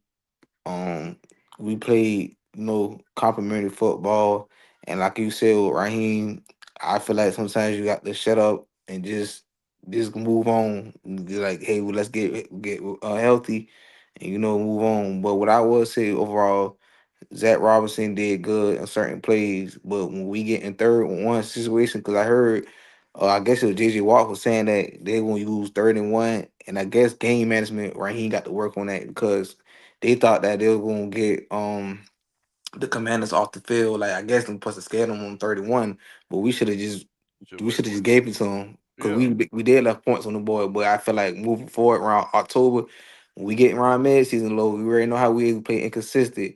But this year we got to win these games, and I got faith in this team to beat Buffalo. Only thing we have to do is contain. It's gonna be hard to contain. We could stop the run with James. What's his name? James Cook. We just got to just limit explosive plays across the middle. Against Buffalo Bills. But overall, the defense they coming along. We need 80 Terrell back, but the offense got to keep doing what they're doing. Feed Tyler J. I think Tyler J should need at least 25 or 22 snaps, so you can have a 1-2 punch team. How the Detroit Lions doing for Detroit give you the blueprint what you do. We got to run the ball. Yeah, you got to run the ball. You You got to got run the to run the ball, ball. play complementary defense, football, and special teams. But one thing, look, we got to work on punt coverage, man. And kick coverage. Yeah, kick cover. Yeah, don't saying kick cover. We giving teams 45 and 50. Like that's a lot of short yard situations for them teams to beat us. Short field advantage. So we got to work on that, man. I hope this bye week the team adjusting and hopefully take this bye week and just trying to get more healthier and game plan against our opponents that we play. Hey man, look, you always come in, you always preaching to us, brother. I Yeah. definitely appreciate it. You been doing good? Oh yes, sir, man. You know, Man, and that's this good. was just working. I'm gonna be at that Tampa game, I guess, when they play on the road in December around Okay. early around 8. So if you be there, man, we could chop it up. But I know I'm probably at work. I ain't being at the Buffalo Bills, but I know I'll probably be in Miami, and I should be at the Tampa game. Well, shoot, you already know who to hit up. All right, low man. All right, What Bo. in the Y'all world, take bro? these. What in the All world, right, Bo? all right. Yes, sir. Yes, definitely. Shouts out to my homeboy Will Amy, man. The the statement of the day. I'm gonna say this one more time for the people in the back, and y'all let me know if y'all disagree with me. If you disagree with me, put a 1 in the chat. But if you do agree with me, put a 2 in the chat. But you don't apologize by doing the things that you're supposed to do. You don't do it. So, and shouts out to my homeboys on here. Shouts out to my homeboy um, T Will, my homeboy E Man, Atlanta Falcons Fandemic. Two great What's Atlanta going on, Falcons T Will? content creators. What's going on, Pandemic? What's Oh going on, Lord, Big Low? What's big Pandemic, going man, you low. out on, there man? doing your thing, man. You out there doing your thing, man. I got to give it to you. You are doing your thing.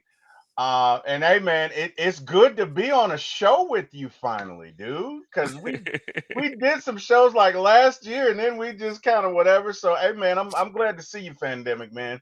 Keep on doing Hey what you're man, it's been doing. a while. It's been a Yeah, while. yeah. It has, man. It definitely has. It's, right about now, I feel like I'm on the red carpet since I'm on here with you now. Oh no, man, no. It's the other way around, bro. Believe you. Look, hey, first off, we on here with Low, okay? That Hey, that Nah, that's I'm on here that's with that's y'all. that's the goat. So I'm hey, on here I'm with having a hard y'all. time keeping up with one show. T Will got like T Will got 12. like 5, 6 shows going. I'm I'm like, telling you, oh my bro. gracious alive, man. But yeah, man, I enjoy all. I'll be listening to him while I'm driving, and my wife like, what in the world are you doing? Because this guy is funny, man. I'd be laughing. My wife like, you better stay on this Hey. road. safety first, bro. There Safety you first. go. Hey, man. So, Oh, so true that. I want to ask y'all a question. All right. So, have y'all ever been in a situation where your mom done something and mama country, look, ain't nobody perfect, right? I know I've been in a situation. Have y'all been in a Hey situation? Kim, Lowe's not talking about you, okay? Just saying. And this isn't me bringing this up, by the way. I'm he's my friend, but this isn't me bringing it up, okay? Have I'm y'all sorry, been in a Lo. You situation? weren't supposed to hear that. I'm sorry, Lo. Go ahead. I'm sorry. Have y'all been in a situation where your mama done something where she needs to apologize to you? Like she did you wrong, right? And I know we don't supposed to say mama did us wrong, right? But you've been in a situation where mama did you wrong, and I does she swear to God, it's not apologize? me, Kim. I swear it's not me. It's Does she not me. apologize? I'm just saying, does she apologize? Hey man, did she Right. apologize to you? Man, what? No. No. Of course.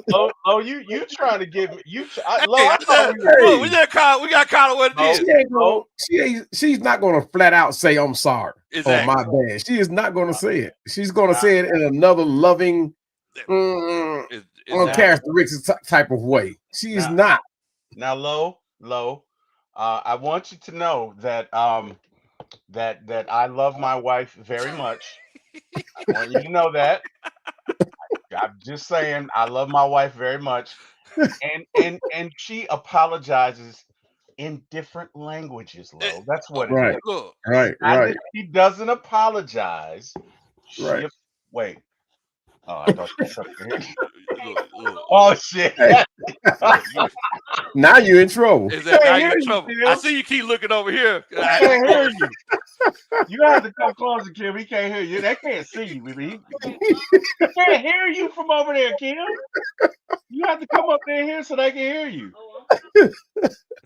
Y'all done got me in trouble. I ain't do Hey it. man. I ain't Yeah, do Hey it. man. Y'all done got me hemmed up, man. Man, Hey. Yeah. I just had a good meal tonight too, boy. You ain't gonna have one tomorrow. I'm You ain't gonna have one tomorrow. Hey, You might end up with a peanut butter and jelly sandwich tomorrow. yeah. It's beanie weenies and peanut butter the rest of the week. Oh man. Are you coming, honey?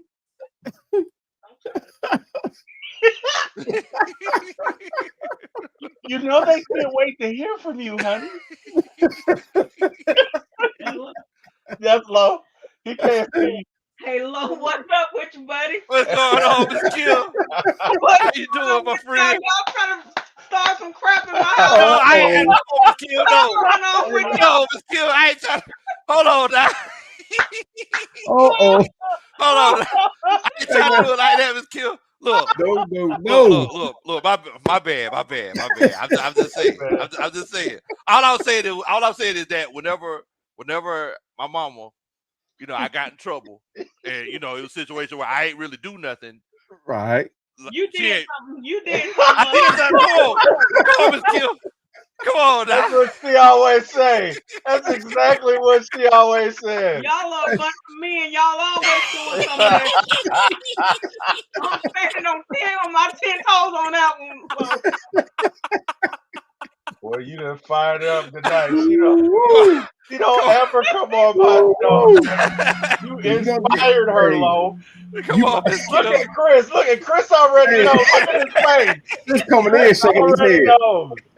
Oh my God. All I'm saying to my mama, she wouldn't be like, hey, Lo, I'm sorry. She would just Right. be like, hey, I'm making some Y'all some done it now. cabbages, some macaroni and cheese, cornbread. And if I was really right, crackers and bread and some fried chicken. Right. That was her way of saying, hey, I'm sorry. Yep. I'm really at a vulnerable position here, guys. So, No, really. I'm going to give all y'all behind some advice. Y'all better hear this conversation. It's just I don't know what these other guys doing, but I'm listening. I think right about now we need to go ahead and just start interviewing T. Will like right now. Exactly right. Let him do all the He was talking. like he's sweating over there. Y'all better start talking about them Falcons and get off them. Blink twice if you were okay. Exactly. You got the safe words going on.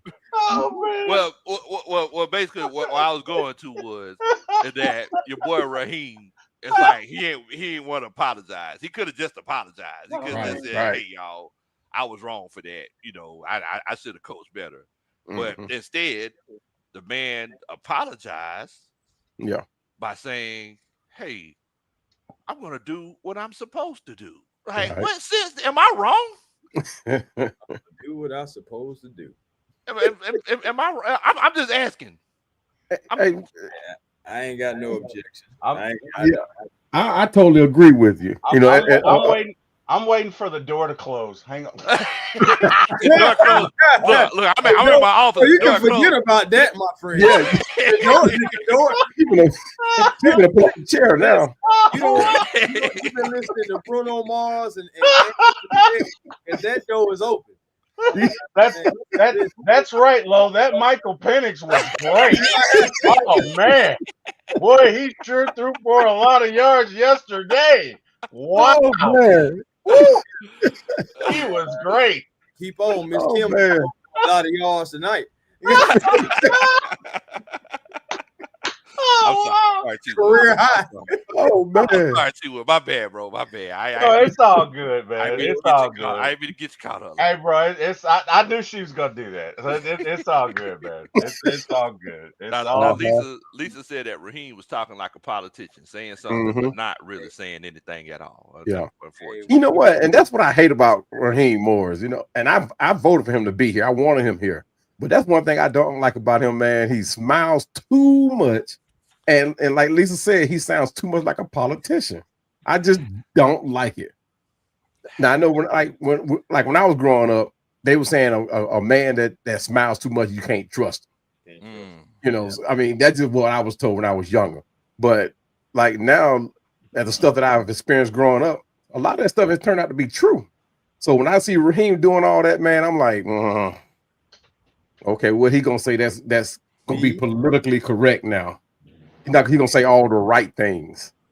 Man, look, see, and you know, it's interesting, E-Man, that you say that because, you know, speaking of a man that smiles too much, Jack Spade is one of those people. He says, I say too, because country keeps apologizing for not cutting my grass before the barbecue. Oh wow. Well, he knows he's supposed to cut the grass. Like Nike said, just do it, Bo. Like what wow. Where in the world? Oh, Jets taking shots tonight, man. Hey, you ain't the kind that show up while the barbecue going on and crank up the more, would you? You gotta eat, man. I show Oh wow. That's what I pop up.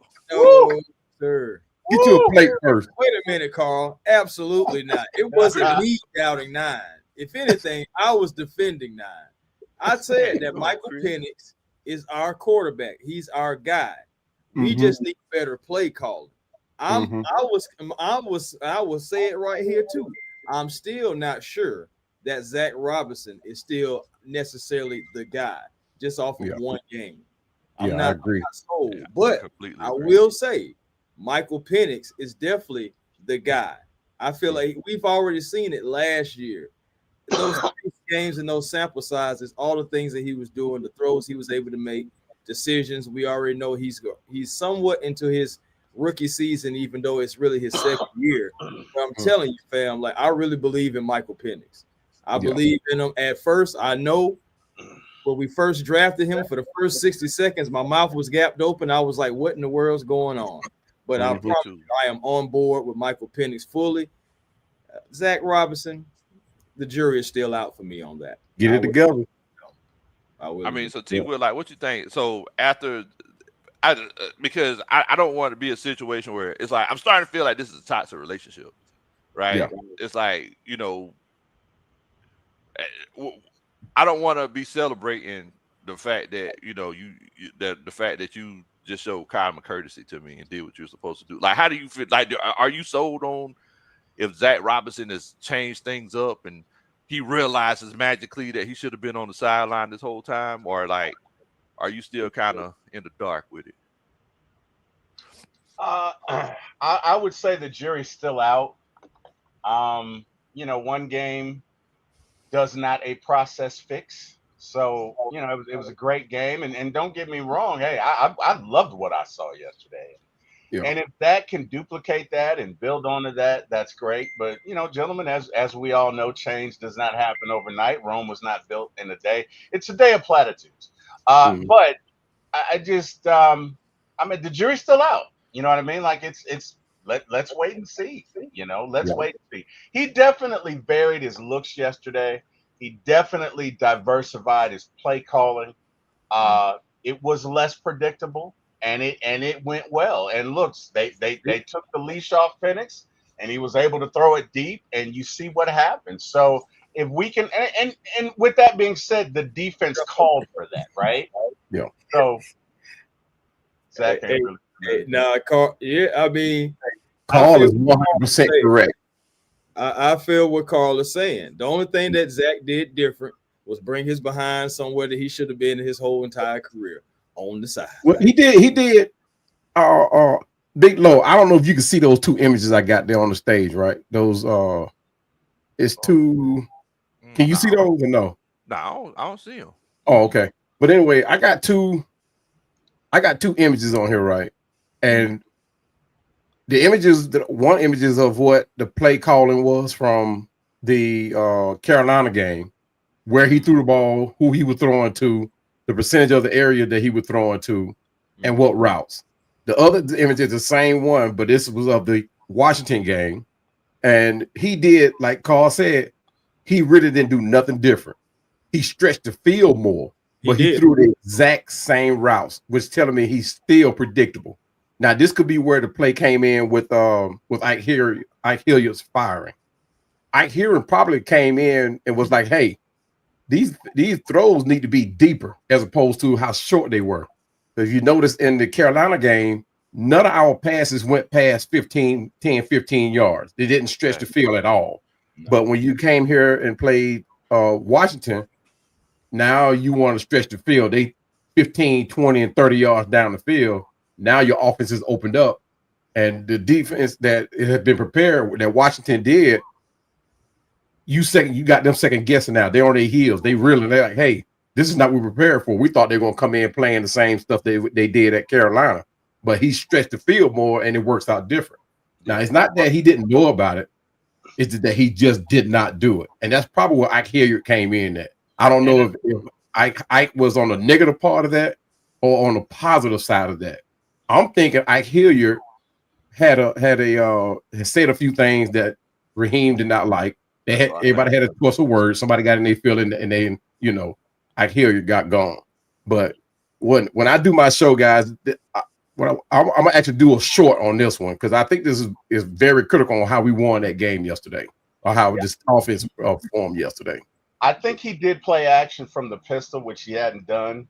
Mm-hmm. I think he ran from the pistol. I'm sorry. I think he ran from shotgun. So he did do it a little. Granted, it was not that much, but he did do a little. And in this game, there were more throws across the middle. In the previous 2 or 3, they were mostly outside stretch, outside zone, outside. There were none across the middle. Yeah. Right. So he did throw it across the middle more.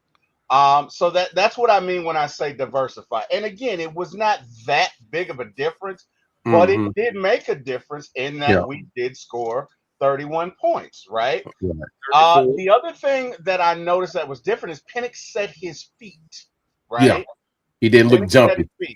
Yeah. And the other thing that nobody's talking about, and I'm not using this as an excuse, but it was incredibly windy in Carolina that day, right?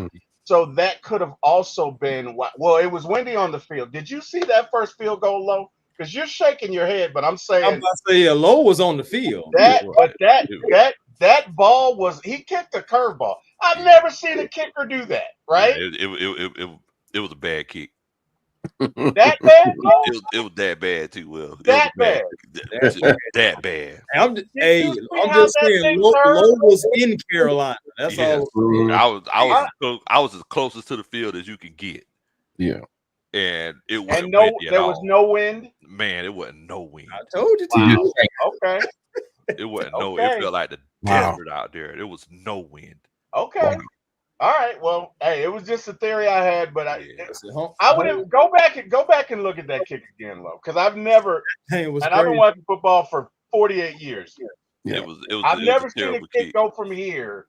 He kicked a curveball. He literally kicked a curveball. It looked like it yanked that thing off the TV screen. I'm saying, it looked like when Jack Spade hits his driver. Like it starts off straight, but then it back in. Jackie's coming for you. Yeah, like it looked Jackie's like coming for you. One thing about Big Low, you're not trying to say that I need to pick up a club and go challenge Jack, do you? Yeah, come on, E-Man, man. If E-Man get out there, I may get out there too. I'm gonna have come on out there. I tell you, bro. Whenever I tell you golf is so fun. Whenever I tell you golf is so fun, bro. It's like, I know it sounds boring, but whenever I tell you it is, I've played so many sports. I have my own bowling ball and shoes. I play basketball, football, baseball. Golf is the most fun I have playing any sport. Wow. Yeah, see, that's me. I'm that bowler. Football. Yeah, that's me. We had to hit lanes up me on the basketball court. I'm ready to do it. Right. Low, what's your score now? What's your score these days on the golf course? Man, so my handicap is dropping. I would say it's like closer because I was at like a 23, but I think it's dropping to like a 17. Okay. Yeah, like a 17. We got a That's not Superman bad. chat from Craig. He says the truest thing I know is when I see Raheem and Caprice, he's going to pocket timeouts and say stupid things. Back up. Da da da. That's a Superman chat. Goodness gracious, Hey Craig. man, hey, I love Craig, man. I don't care what y'all say, man. Craig is my dude because Craig is gonna keep it real, and Craig is always dropping bombs, man. Hey, look, I actually just subscribed to that cat, man. And Craig is fun. I'm telling you, that joke is so funny, man. Craig is hilarious. Yeah, bro. he's crazy. Craig is funny. But shouts out to my homeboy Let Us Pray, bro. So he flew in for the first game against Tampa Bay. He flew in from California. Flew in, watched the game, flew in on Saturday, watched the game, flew back out right after the game. But he's an Atlanta Falcons content creator out there in California. Y'all make sure that y'all check him out. Let Us Pray, bro. Great content. Great content. And that sound like Deke Ruffin that time what he did for training camp, huh? Yeah, man. Yeah. Yeah. I was like, shout out to Deke. Shout out to Deke. What up, Deke? Shouts got out to Smitty in the chat, Lo. Shouts out to Smitty. What's going on, Smitty? What up, Smitty? Smitty. He said cornhole. I've never played cornhole. Bro, I played cornhole. Cornhole is fun. Especially like if you dominate with the right folks. Cornhole is legit. I dominate cornhole. Now I got the cornhole balls. I got them Falcon cornhole bowls out there, holes out there. But I got them for the kids mostly. I'm a horseshoe guy. I want to hear the clankety clank clank. Yeah, I'm a country boy, so I got that cornhole for them kids, so they won't get hit with them things. Yeah. Okay. I do like the horseshoes. I've played horseshoes before too. Yeah. I like darts. Y'all like darts? I like darts. Cool. Darts are cool. I'm talking about like, yes, sir. Yeah. Get your Michael Penix right. Hey, I'm about to say how you do that, Chris. You know what I'm saying? Hey, I ain't playing. That's it, boy. Hey, Pandemic. Jack Spade said you getting this work too. Oh, man, come on. Come on. Wow. Hey, he might get it too. I ain't saw a club in years. He might get it. Hey, look. But don't be humble. Don't you do that. Hey, Lowe said I can beat him though. I think you get him. I think you get him, man. I ain't gonna lie. I think you get him. You know, the thing about Jack, you gotta get Jack's here. I called Jack earlier today when he was playing. That's how he was depressed. I was like, "Hey, Jack, what's going on?" He's like,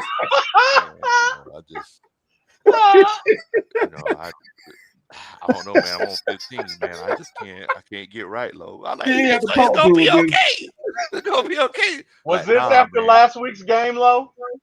Nah, this was today. This was today. Okay. I called him like, yeah, man. I just can't get right, Lo. I'm in my head. You know, normally you hear Jack, it's like, you know, he be all very positive. Yeah, I'm like, well, it's not on this day. Yeah, I'm sitting here like a therapist, like, man, you need to get right. And then they say, you know, I'm sounding like a coach. I'm like, you know what to do. You know, you know what to do. You need to take a mental inventory of your body. You need to feel everything. And just let your body go. So Coach Ronnie comes in there, and I'm sitting here like yelling at the phone, like, get right, lock in. Don't waste your money out there, you know. Right. Don't waste your money. Be cleave in yourself. You can do it. You can do it. Hey, I just might have to do that. I just might go pick up a club or two because Lowe said, go get him. Lowe said I got a chance. Pandemic. And you know how they say, you know what they say about Lowe now? When Lowe is like E.F. Hutton. When Lowe speaks, everybody listen. That's true. That's true. Hey, Lowe, are you taking the bets? If you're taking the bets, let me know. Look, I got you. We'll bet offline. I got you. I don't want to hurt Pandemic's feelings. We'll bet offline, okay? Just take a shot there with T-Will. I'm just messing with you. Hey, look, I would have the worst score out there, Pandemic. So I doubt it. Trust me. I would have the worst score out there. You gotta forget. You can't forget. I may be out there too. So you still. I would have the worst score out there. Hey. Okay. No, Y'all be looking, seeing while I'm sitting Indian style on the course. Like, what you doing? Oh, Like, wow. I'm like, man, shoot, I swung the golf club and the ball gone.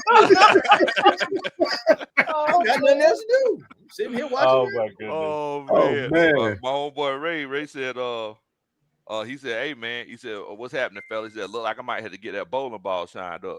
And that's what I'm talking about. Let's get that in. Look, Hey, we Pandemic, might what's your have to score do when it. you bowl? Pandemic, what's your score I when ain't you gonna bowl? brag. I ain't gonna brag. I'm gonna say I'm pretty decent. Oh Okay, yeah, so he a 200? ringer. He's a I'm gonna say ringer. I'm pretty decent. He's a ringer, 250, y'all. 200? Okay, he's a ringer. He's a ringer. I'm not gonna brag. All I'm gonna say is I'm pretty decent. Okay. Now, this what it gonna be. E-Man gonna try to come out there and stun on us, y'all. He Exactly. gonna come out there. we gonna have the bowling ball. You in gonna the have two hand. balls. You gonna have two balls. What? Right, You gonna have do it. you And gonna then have the know spare how- ball, and then he you gonna have the strike ball. Why? You gonna be like, Right. yeah, just something little. Then- Oh wait, then Three three. balls. He gonna have Three balls. See, trying to do yeah, a little special dance. Probably trying to jump exactly. or something. Do the he gonna- moonwalk. Like, hold on, E-Man, you bowling on this lane. Why you all the way over there on this other lane?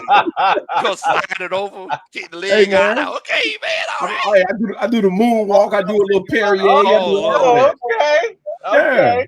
Okay. I'm Man. not mad at it. Sounds like my homeboy Eric Parker, man. What in the world? What up, bro? LBB? What's going on, bro? What's going on, little big brother? Bro, Eric, What bro, up, Eric E? was so crunk I'm good yesterday. for 150. That was good. He said, hey, like I said, I I was take gonna all say coming. that, Smitty. I was gonna say Twinkle Toes Flintstone. Y'all remember that? Hey, Y'all man, remember that? I'm just saying, bro, used to go up that thing tilt-toeing for real. Yeah. Hold a strike on you, Yeah, man. he Listen, Yeah, listen, shoot. the Grand Pumbaa used to be so proud of old Twinkle I'm Toes. telling you. Man, so let me ask y'all something. I mean, because I know everybody like this. First of all, I really hate that they made this Buffalo Bills game after a bye week. So Yeah, it's I like do too. we literally just got to sit on this and just wait. Yeah. You know, but like, what do y'all feel like our chances are against the Bills? Shoot, I think our chances are good because they, to this point, have not been able to stop the run. Yep, that's why They're like 30th. Yeah. So when I say they hadn't been at, like, there's only 31, 32. They're bad at stopping the run. If we can run the ball, and I know my brother's like, you say no 17-0, but then you pick us to win every game. I'm saying if, Gary, if we are able to run the ball and go on long drives, we have a very good chance of beating Buffalo. Yeah. Now, you don't want to get in a shootout with them. Definitely But don't. if you can run that ball, you can win. The best way to beat Josh Allen, keep him off the field. Yeah. So yeah, I think we have a good chance if we can run that ball. If we can establish that with Bijan and Tyler, build off that, score when we got the ball, get a few turnovers, we got a shot. Yeah. I'm Just my with you on that, but it's got to be more than just the run game, though. I do. Oh admit yeah, I we agree. are going to have to pass the ball a little bit.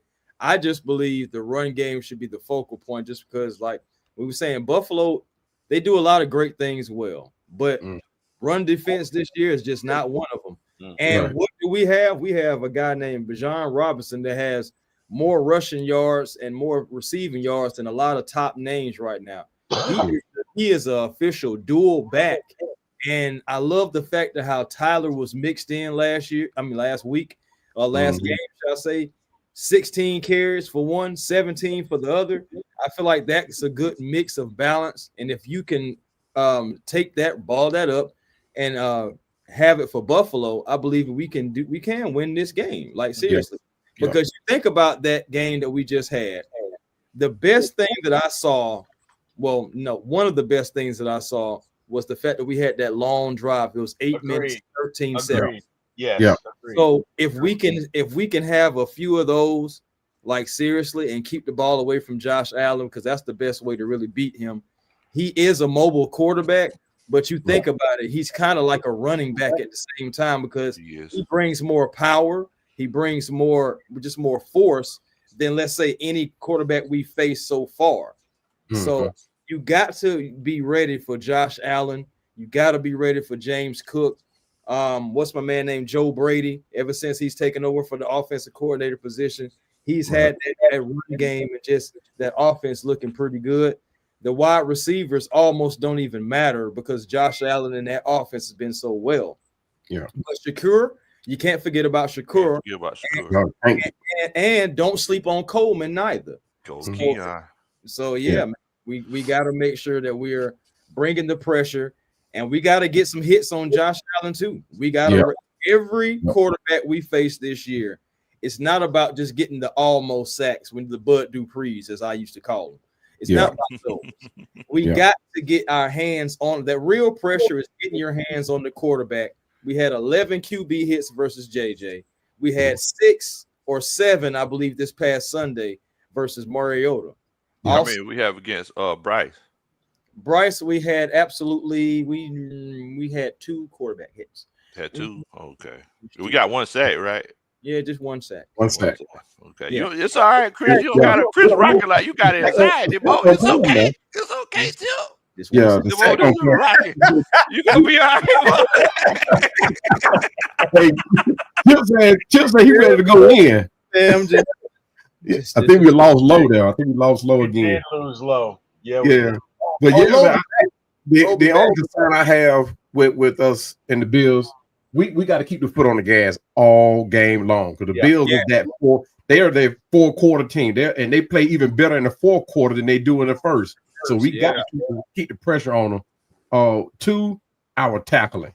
I mean, we play the run good, but we don't tackle well at all. I mean, you looked at the last game, even though we won this game, if you go back and look at it, we could have had about 4 or 5 sacks out of that game. I mean, it was one play where who was it? No, not Brandon Dorless, Rook. He came up behind who the quarterback, Mariota, and Mariota just kind of fell in his lap. And he just kind of laid him down. He supposed to knock 5 from him. Don't let him, don't let him feel comfortable in that pocket. And then 2, Bills are a smart team. Josh is a very smart quarterback. And I got the feeling they're going to test D. Offer and test the heck out of Michael Hughes. They're going to test both of them. And both of them are not having a real good season this year. They are hitting, but they're not having, as far as pass coverage, they're not doing that this year. Not to what we expecting them to be. And I think this is going to show where we miss AJ. Not saying that AJ couldn't do it by himself, but at the same time, they're going to test those 2. Yeah, I feel you, man. Hey, real quick to your point, though, E-Man, about that first point that you made about, keeping the foot on the gas. Yes, because I believe in the second half, the Falcons did get complacent. I do believe. And I do believe that they took their foot off the gas and took the foot off the neck a little bit. They was like, you all right down there? Can you breathe? Put off your neck a little bit. Now, don't do that because I believe that's another reason why they were able to score as many points as they were outside of special teams being terrible. But you know what I'm saying? Outside of that special teams being terrible, we just, took our foot off the gas. It was like we had about a 11-point lead, something like that. And I thought that's when it was like, all right, we kind of got this. Yeah, we got comfortable. I never like that. I don't care if we're playing basketball, playing baseball, football. I don't care what we playing. I'm that guy. I'm very competitive. If I could beat you by 1,000, I would. And it's not about showing off. It's about to make sure that I have my W. That's the bottom line. What it says? Stomp a mud hole in them and walk it dry. Beat that head to the white meat. Exactly. That head to the white meat. Speaking of which, Jack says, content creator classic. You already know who's winning the golf portion of the event. Oh boy! I mean, Jack, look, Jack, you don't got to keep tooting my horn. You can do the roof tomorrow. Like you don't got to finish it tonight. Oh wow! He's calling you out already. Yeah, it's like you gonna win. Come on, Jack. Like, wow. We know. Yes, we know. Wow. Like we know who's the, the more skilled golfer. Like it's all right, bro.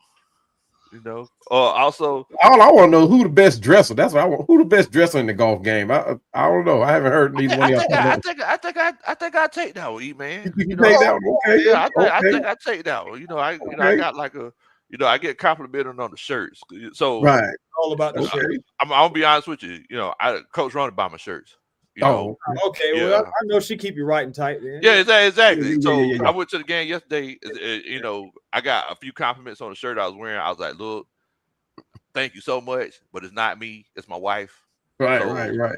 You know, I mean, so Coach Ron, every time I went to the game yesterday, I felt like a kindergartner getting ready to go to school. I like, do I need to take a picture? You know, so I'm just putting that out there. Y'all see me. If you think I'm fresh at the game, it's not me, it's Coach Ron. I just want to put that out there. So hey, you ain't that type that'll lay your clothes out at night before you go to school, is? Yes, sir. Yes, sir. That's me all jeans under the mattress after you don't iron them. Yeah, yes, sir. Lay your shoes down there to match them up. Yes, sir. You know Oh my It'd goodness. be like I'm standing there, but I ain't there. Guilty. Ain't nothing wrong with that. Guilty. Ain't nothing wrong with that at all. I'm talking about guilty as charged too.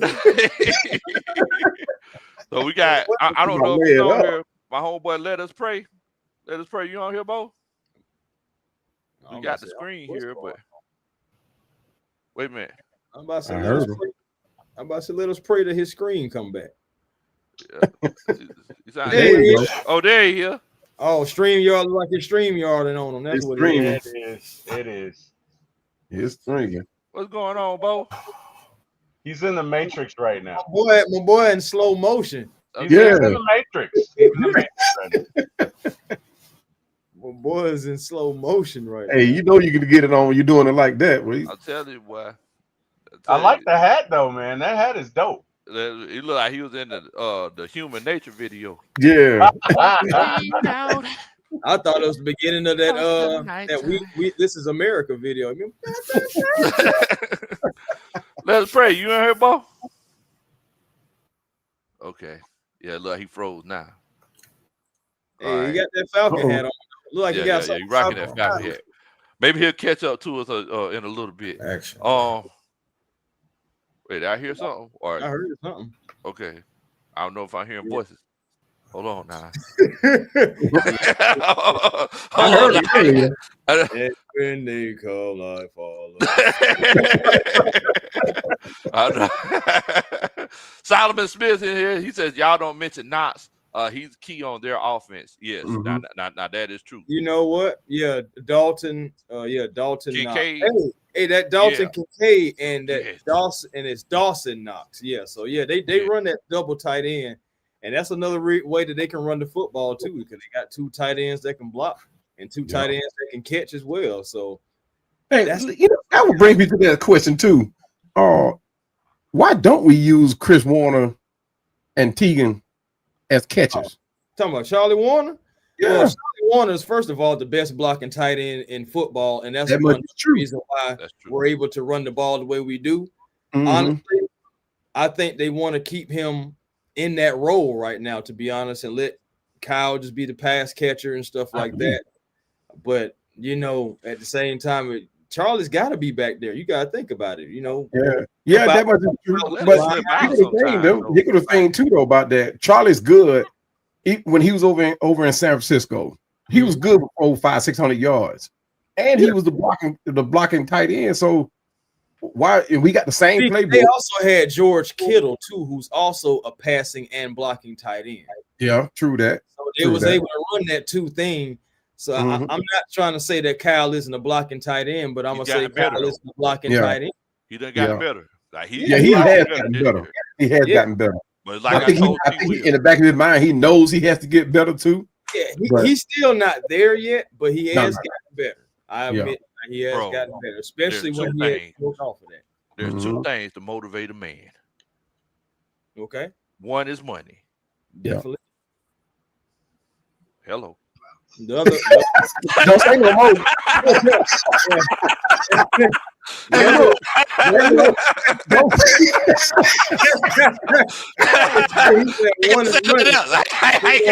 leave it right there. I'll leave it right there. The fact that we all laughing, we all have that same, exactly. We know. Hey, you see, Will not laughing as hard as the rest of us. Yeah, we're gonna leave that right where it's at, everybody. We're like, look, yeah. I don't know if that door still open. I don't know. I ain't gonna lie. I ain't getting to a Big Kim for nothing. It might be slow, but it might be an ear up to that door. T-Will said it might be a crack in there. That's it, T-Will. T-Will, just Hey, my bad, Will. I ain't gonna stick you out there like that. Just laugh, T-Will. That's all you got to do. Just laugh. Wait a minute. Hey, help me.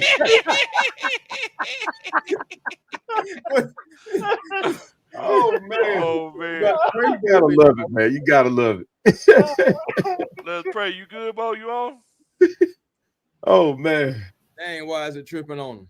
Man, StreamYard. StreamYard, it really StreamYard pick and choose when it want to just act up. Yeah. Mm-hmm. So somebody, D-Mac, he said in here, he says, hey guys, with all due respect, I'm not ready to buy this working defense. Okay, wait Mine a minute. am trying. Okay, we can hear you now. There you A go. little bit. man. What's up, Oh, man? he moving. Yeah, I think you on there. Can you hear us? I promise. Uh-oh, StreamYard, still StreamYard. All right. Look. Hey, but I hear what D-Mac saying. I hear what he's saying. But he got to remember too, we probably the only defense. No, we are the only defense in the league. We got 4 rookies that's still learning the game. And every game you see an improvement where they getting better and better and better and better. What's his name? James Pierce. He got to get stronger. I know he's a tall, lean guy, but I saw him first, E-Man, be careful. Mm-hmm. Because you don't want to get beat up by James Pierce. So watch. Oh my goodness gracious! Hey, look, I ain't gonna look. I ain't too many old butt whips in my life now. So I mean, hey, I'm just telling you. Look, all I said is, look, I done been down through there a couple times. Pandemic, you say so. I'm outside at the club. Hold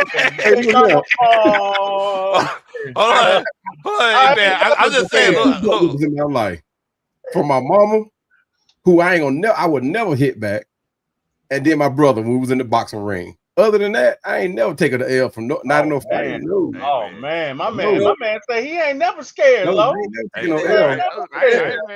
mad at you. All I'm saying is that. That's a big individual. That's what he's saying. Hey, all I say I want to be like him because I know when I get off this podcast, I'm gonna take an ass whooping. So. Oh yeah. I get it now. He will think he's slick. Yeah. Go with the podcast. Maybe she'll go to sleep. Exactly. She was like, nah, don't stop the show, Lo. Don't stop the show. Keep it going. She gonna shoot you a text in a minute, Lo. I'm ordering coffee for everybody. Okay, got you. I know T Will asked me, he was like, hey man, you gonna come over for dinner sometime? Like, yeah, for sure, T Will. I don't know if I can make it, not T Will. I don't know if I can. Yeah. I'm gonna make sure you will. She gonna have a frying pan for old Lo. Exactly. Twirl and be like, now what you was saying? So pull up, pull up. I'm like, come on, Miss Kim. Come on now. Come on, Mr. Podcast.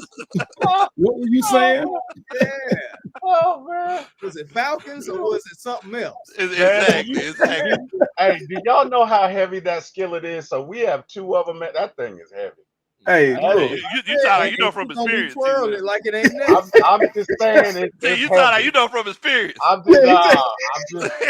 just saying it's heavy. We got 2 of them. It's heavy. So they heavy too. You ain't trying to tell us on the low that she went. I'm telling you for real. Hey, absolutely not. My wife is a wonderful person. She does not do that. She better be. I'm just saying.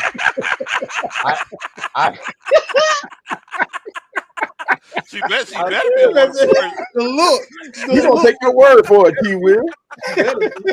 Boy, I'm so through with Keep reading that script, T Will. Keep reading the script, T Will. Don't mess up. And I will never Boy. Oh, hey, D-Mac, hey, real quick. Help him out. See, we're gonna start reading the words to Jagged Edge gotta be. I mean, I just don't want to make it seem. I really don't care if people stare at us. Oh man. I think about Kim sometimes. I think I'm dreaming. Oh, wow. Oh man. No, but Ooh. D-Mac, I understand what you're saying. Because if you Yeah. break it Yeah. down, you look at how He pulled a couple of Vic Beasley moves the other day, and what I mean by that is he got fast, but he got a little too fast. Got too He fast. took his stuff out of a couple of plays. It had nothing to do about his performance or whatever, but yeah, he took his stuff out of a couple of plays on in a couple of series. So I mean, all of them, granted, had something to improve on, but this is a young defense, and I'm thinking they could. I'm not gonna say they're gonna surpass the Grits Blitz, but they can establish themselves in Falcon history though. And NFL history. Well, technically, they kind of already don't. Now, okay, like I said, I get what D-Mac is saying because you look at the games that we've played. Minnesota, what I'm saying? Tampa, you had them on the ropes to a degree, but you kind of let them off the hook, let them score. You look at that Panthers game. My goodness, I feel like that was mostly the offense, but the defense held up as long as they could. But it still was 30-0. Yeah. And then you look at this game, it was Marcus Mariota, not Jaden Daniels, and the defense still gave up 27 points. So to a degree, I can see where D-Mac is going with that. But, like E-Man said, we're a young defense. We still have things to work on. And believe it or not, through like the first 3-4 weeks, the Atlanta Falcons right now have a historic defense in Falcons history that is exceeding the Grits Blitz right now. As far as like holding teams under a certain yardage and everything per game. Yeah. So I think we're number one in sacks. Number one in sacks, right? We definitely number one in sacks. We have 10. We have 10 Hawks fans. Oh, my bad, y'all. I was doing a video. Wow. It finally finished down a little bit. Oh, man. Wow. That's why I still got my Hawks gear on, man. I had to do something. That's a hard working man right there, boy. That's a hard working. Man. Eric Mack says JPJ has to bulk up for his frame and his height. Like I said, look, y'all can say that. All I'm saying is I chilled out with JPJ in Tennessee. And like I seen the walking rooms and everybody give them their lunch money. He ain't even say that. So I mean, look, that was Jalen Walker who said that when he comes into the locker room, he changes the music in the locker room when he comes in. Bro. Jesse said it too. Yeah, Jesse said it too. Yeah, so he goes in, he turns whoever's music playing, turn that off and put his on. Bro, and that's what I'm saying. He's a different type of cat. Like he's one of those. And I told T. Will and Tip this. I was like, look, like people say he has like character issues. Like, nah, he's just different. Like he's an assertive kind of guy, and if everybody's in the car and everybody's saying, hey, we're going to Chick-fil-A and he wants Burger King, you're like, nah, we're going to Burger King. Guess where you going? Like, wait, Chick-fil-A right here. Like, I said, right. Burger King. Like that's just him, Yeah, right. But you need a couple of guys like that on your team. And Atlanta has always been that team that was always clean cut too. Right. They need somebody with a little edge. Can't all be choir boys. Let's go, guys. We're gonna go out there and play some football because we're good, clean, and wholesome. No. You need. What was that? You need hold on. Wait a minute. Hold on. Yeah. You're not gonna. You're not gonna skip that. Hold on. Shout out. What No, that was from the 5 Heartbeats, right? Remember when they were trying to get guys? Lo, you thought he was speaking in tongues, didn't you? I thought he was speaking in tongues. You're a church boy. I was just making sure. In the scene where he's like, "Come on, guys, let's show them we're good, clean, and wholesome." Yeah. So we can be I clean. got a lot of money, Jack. Yeah, it was that sort of thing. But the point is, you need a few roughnecks in your. Everybody can't be choir boys. Yeah, right. You need guys that at the end of the day, look, it starts and ends with me. Yeah. Okay, y'all can get on my back or not, but this is what I'm about to do. You don't need a locker room full of those guys, but you need maybe 2 or 3, maybe 2 on defense, 2 on offense. Everything flows through them because they keep guys in line, right? Ray Lewis kept guys in line in Baltimore. Ed Reed kept guys in line. They had a standard, right? That's leadership. But your leaders can't be all right, guy. Like that's and no disrespect. No disrespect, but that's like the book on Russell Wilson is they can't relate to him. And I'm not taking a look at him. Look, I'm not taking a shot at him. He's a family man, but they can't relate to him, so they don't follow him. You get what I'm saying? You gotta have guys that look, this is what it is, and we're gonna hold the standard. And if you don't get it right, you're gonna answer to me. You gotta have guys that evoke a certain amount of fear. You get what I'm saying? And so and again, not a whole team, right? You don't need a whole team full of that. But 2 or 3 or limit 4 or 5, you're good to go because they're going to drive the behavior. Look, if your coach has to be the coach in a locker room, you're not going to win. You should have leaders in the locker room that govern that behavior, that govern that environment, that set that standard. And I think JPJ, maybe not now because he's a rookie, but give him 2 or 3 years. He may be one of those tone setters. He may be one of those guys, you know what I mean? Or maybe not. I don't know. But just a thought. Anyway, guys, I'm sorry. Didn't mean to get on a rant. JP does need to become that guy. That is a good point. Because when you look at our defense, let's put it like this. When you look at our team, and you know how Ray Lewis used to be that guy who gives that pep up talk speech before the game. Who on our team can put themselves in that role? Now you can say Caden Ellis, you could probably do it. Maybe Nate Lamond did it when he was here. But realistically speaking, you can't say Jesse Bates. Jesse Bates has the experience. But who's that guy, like T. Will was saying, who's that guy that has that edge that's going to control that type of environment? You know what I mean? He can come out game after game after game and give a pep talk like a Deion Sanders or give a pep talk like Ray Lewis. Or when things going down in the game, who's that guy that's gonna go down that bench, getting in folks' faces and doing this type of thing? So who on our team that can realistically fill that role?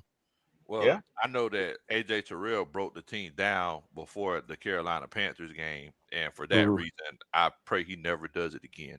But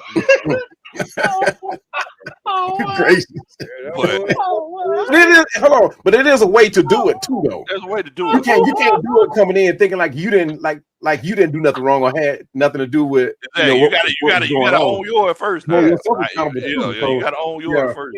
Yeah, exactly. We got a Superman chat. Furball says, "Why don't we cut D? He's gonna cost us games. Just curious, why is D on Debo? Why not switch or rotate?" Dun da da. That's a Superman chat. Yeah. Well, I ain't gonna lie to you, y'all. It was just how everything was lined up, and we already talked about it, like on all our shows. That's what teams are going to try to do. They know that you're injured. They're coming after the guy that's the backup because he's a backup for a reason. Remember, D. Alford was a starter last year. He lost his job to Billy Bowman. Now he's a backup. So they're going to attack the backup, and they're going to attack the number 2 corner, Mike Hughes, who is now the number 1 corner to a degree. Every week until AJ comes back, that's something that we're going to have to scheme up for. That's why I'm glad that we have guys like Billy Bowman, who actually can cover and has been covering well. You know what I'm saying? For a rookie, he's been locking guys up like guys ain't. You think about that game going back to with the Justin Jefferson. It was times where Bowman was on him and he wasn't open. So you have that going on. You have Xavier Watts, who's a legitimate ball hawk. We knew that coming out, and he's a first round pick in the 3rd round. So my thing is, this guy is just going to continue to grow, continue to be a ball hawk. Yes, they're rookies. I understand that. Going back to that whole thing about who's going to give you the pep talk and all that stuff like that, I'm thinking it's going to be a veteran more like Leonard Floyd. But I do see in the chat that somebody said Xavier Watts possibly could do that, but not immediately. But I can see from his pedigree and just how his makeup is, and just from where he comes from, I can see him eventually being like one of those vocal leaders. But it's not there just yet. But I can see it being Jalen Walker. I can see it Yeah, I being can see that too. Walker Yeah. has I demeanor. can see that. Yeah. It's not the experience is not there yet, but he definitely has that demeanor to where he can't be that. I don't want to use Sean Witherspoon, but I got to kind of use Spoon in a way because Spoon, when he was healthy, he kind of rallied the guys up and he kind of had the guys up, fired up, and ready to go. When Spoon was one of those guys that could get the guys going too. I miss Spoon so much, bro. Because I used to love going to the game and Spoon let a hit on somebody. I'd be like, man, he spooned him. I used to love like talking trash to the opposing team. Like, all right, you keep playing now. You keep let that quarterback keep rushing out. I said it right before RG3 got here. All right, he gonna mess around and get spooned. He gonna mess around and get. Hey, he hit a couple of them. He hit on Cam Newton too. He laid a hit on him. Yeah, I remember Bijan Jones caught him, but Spoon caught him too. Man, oh no, my bad. That was no. Wait a minute. When he hit him at the goal line, was that Jones or was that? I think that was Jones. Yeah, that was Jones. That was Jones. Okay, I got it back. Jones tattooed Cam. That took 2 years off his career. I'm talking about Debo hitting Cam. That's who I'm trying to reach out to. One of them. I'm just gonna walk up on his porch and be like, "Hey man, why you not answering my emails, man?" I'm trying to tell you. I'm have to go on and approach him, man. Like, hey, because he's my neighbor. He don't live too far from me. So I'm like, I'm just gonna pull up on him. Yeah, I'm just gonna pull up on him. Like, hey man, look here. I pass your house every day. I stop just about. And look, I'm sending you email while you're not answering my emails. And I'm gonna have to go into him like hood style. I don't care if you went to Westlake. I could care less. Hey, look, I'm just saying, I don't know if you watching that thing or not. Cam might see the boys over here. Beating up everybody, ain't I'll tell you what. Look at here. I don't do that. I don't do that. He want all the spot. I don't care. I'm gonna pull up on him. I keep the peace, man. I know I don't do that. What PC, man? It sounds like you keep that peace. It sounds like you keep a piece on you. That sounds like you keep a. Hey, sound like you keep a peacemaker. What did they say? I'm not even gonna crack that joke. Okay, I'm sorry. That's an old joke going back to the '80s. But I keep peace with my words now, man. I don't do that mess back in the day, man. That mess back in the day. No, these little young YNs out here, man. They don't even fight no more. Man, is that? I'm just saying, but your instincts, pandemic. You're like we're talking about. Who are we just talking about that he wasn't scared of? JP. James Pierce. Yeah, he was like, I ain't scared of that. I ain't scared of him. No, not like that, man. All right, okay. Here go the thing too. The way you carry yourself, you can carry yourself in a way, and people will never, ever bother you, try you, whatever, right? And like I said, I am not that guy. I'm not gonna say I've never been that guy, but I'm just saying I am not that guy today. I keep people in check with words now, but it's like I'm a supervisor at my job, right? There are plenty of people that are still from that life, but I get these tokens in check because of the way I carry myself, because of how I come at them. It's not, I ain't trying to act hood with these guys. I know the first thing they're gonna do, they're gonna go grab a little piece of steel or whatever, you know what I mean? And I'm not talking about no pipe, but I don't get into that. No, I don't get into that. Never, and that was never my thing. I'm always the guy that I'm that de-escalator. Let's put it like that. Oh, okay. We use these, son. But you live. I de-escalate, man. You live, son. You so live one to thing, fight another day. And I have to set the example. I have 3 grown sons, right? Yeah. My oldest is 31 now. So I'm like, no, I have to set the example, because if I go back to doing that mess right there, man, that'll give them the green light to do what they do. I took them out of that. When my first son was born, I got out of the city of Atlanta. I did not want that for them.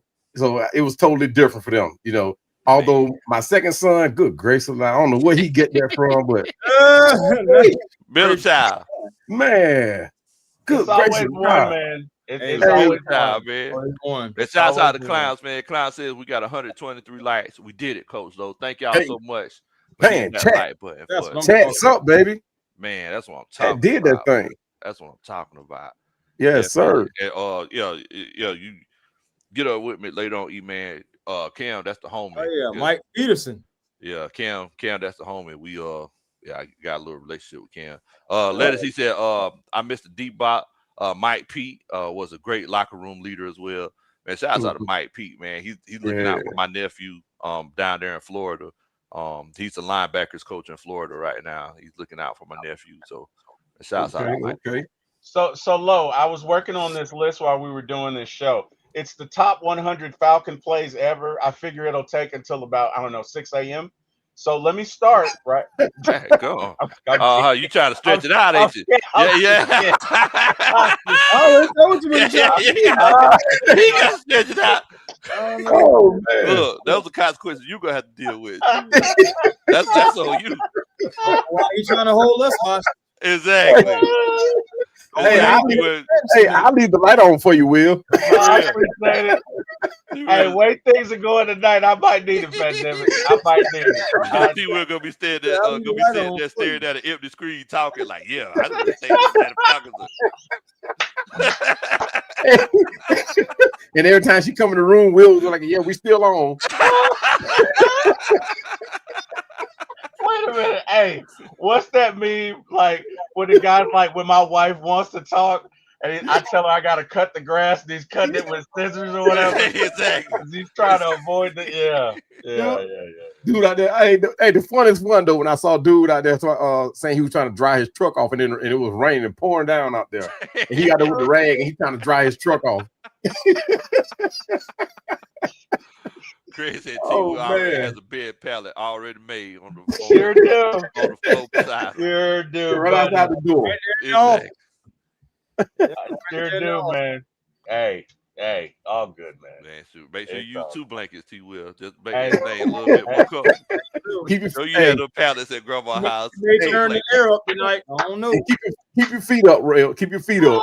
Yeah, I got keep you. it up now. I Your got feet don't swell if you don't keep them up now. Exactly. I got you. T. Will, look, that one thing that the coaches at South Carolina taught me. The coaches at South Carolina taught me like, hey, you need to make sure you always have a good relationship with the ground. So they say every day you lay on the ground and get up.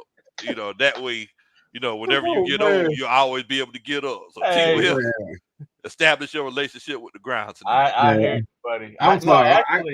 I got a cot. I got it when my mom was going through her thing, and she used to forget she couldn't walk. So I'd stretch the cot out and sleep beside her, because she'd wake up at 4 o'clock in the morning, forget she couldn't walk, and fall. Oh wow. So I'd put the cot beside her, and she'd end up stepping on. But anyway, the point is, I got a cot. So I'm Okay. good. So you I'm good. prepared. You had a reason then, though. I'm prepared.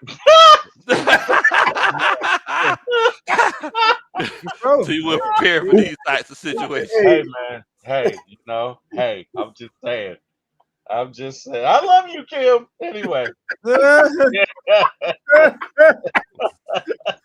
Chris says, I don't know who T. Will is more scared of, his wife or the Ronald McDonald clown. Well, T. Will, what's going on? Hey, I gotta say the wife. hey, I ain't scared of no damn Ronald McDonald. I'm like, Lo, it's what you don't say, right? I'm not scared of Ronald McDonald. Exactly. I'm not scared of Ronald McDonald. Look, you playing the game right, T. Will. You playing the game Hey right. man. Hey, I tell you what, I set that stage long time ago. I'm gonna say I'm not scared of my wife, but at the same time, I'm gonna say compromising is a skill that I have learned very well. Amen, brother. Amen. Hey, let me tell you something. I run my house when my wife is not around. Okay, that's all I'm saying. I'm the king of my castle when my wife ain't around. I run it. Right. Man. Around here. Boy, what you talking about? Hey, that's how I got a full size helmet in here, right? And it goes back to the conversation we were having earlier, Low. We talking about women that's not apologizing. She made a grave mistake, and I knew it was a mistake, and it was one of those financial things. I'm like, wait a minute, how am I bounce back from this, right? Mm-hmm. So instead of her apologizing, I come home one day and sitting on my desk in a big old box is that helmet, man, a Falcon helmet. She knew where to get me. She knew where to get. Yeah, I'm I'm looking at this helmet like, I want to blow up so bad. But she never apologized for it. She never apologized for it, but that was her way of saying I'm sorry too. But I was like, okay, I let her have that one because that helmet it wasn't nowhere near what what it cost me to rebound. But at the same time, I was like, it was the thought, bro. It was the thought. It was a thought. But she knew what she was doing too, though. Yeah. Well, wait a minute. Was it the throwback joint or? Yeah, it was a throwback. Oh, yeah, the real one. Yeah. It was that one. Oh. Yeah, I already had the black one, so I knew, I already knew what it was because of the rapping and everything. But when I opened it up, I had no idea it was that one. I said, "Oh, okay, then." But at the same time, I really wanted to blow up. Couldn't do it. Bro, it was up. She knew where to get you. Yeah, she knew what she was doing. She knew what she was doing. You run but it's like house. that since high school, though. It was always the same thing. When she pissed me off, she did something. She'd do something that she knew that would that could replace what she did. Make me forget about it. Hey, wait a minute. She hit you with that old school players club. Do something to make me feel better. Do something to make me feel better. Do something to make you took it back right there. That's what you hit him with, bro. You took it back. Do something to make me feel good. No, but guys, in all seriousness, man, my wife and I have been married for 32 years. So when young in our marriage, young T Will was a problem. And so my wife was so sweet. Whenever she would say something or apologize, I'd be like, you know what you could do with that apology. So as we got older with it, she was like, well, I'm not going to apologize. Right. So and she does in her own way. Right. But I'm going to give her flowers. She does in her own way, but I can't really blame her for that because y'all don't know what I was like back then. Hey, no, seriously.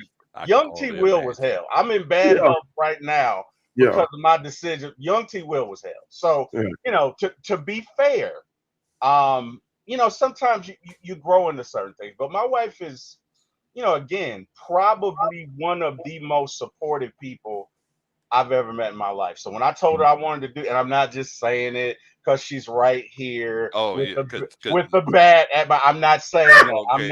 I'm not saying that. No, make sure you say it right. Make sure you say it right.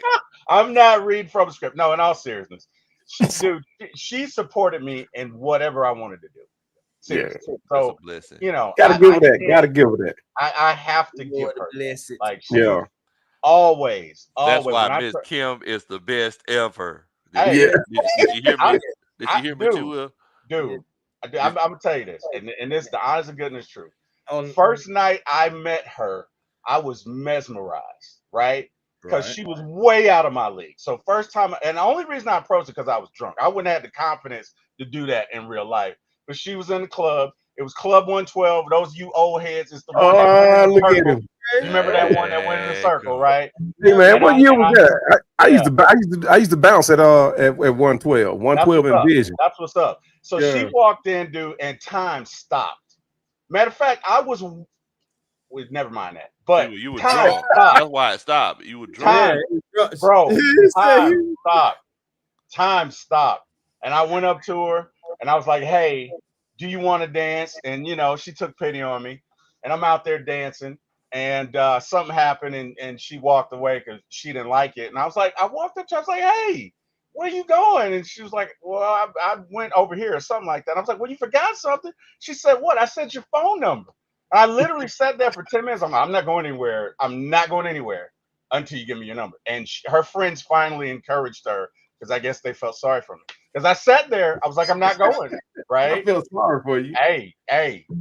But no. So, again, marriage has its own dynamic, but my wife is, for me, the best person because she allows me to be me. You get what I'm saying? Yeah. So, that's all I'm saying. And I'm not saying that because she's right here. The best ever. Best ever. Did you hear me, T. Will?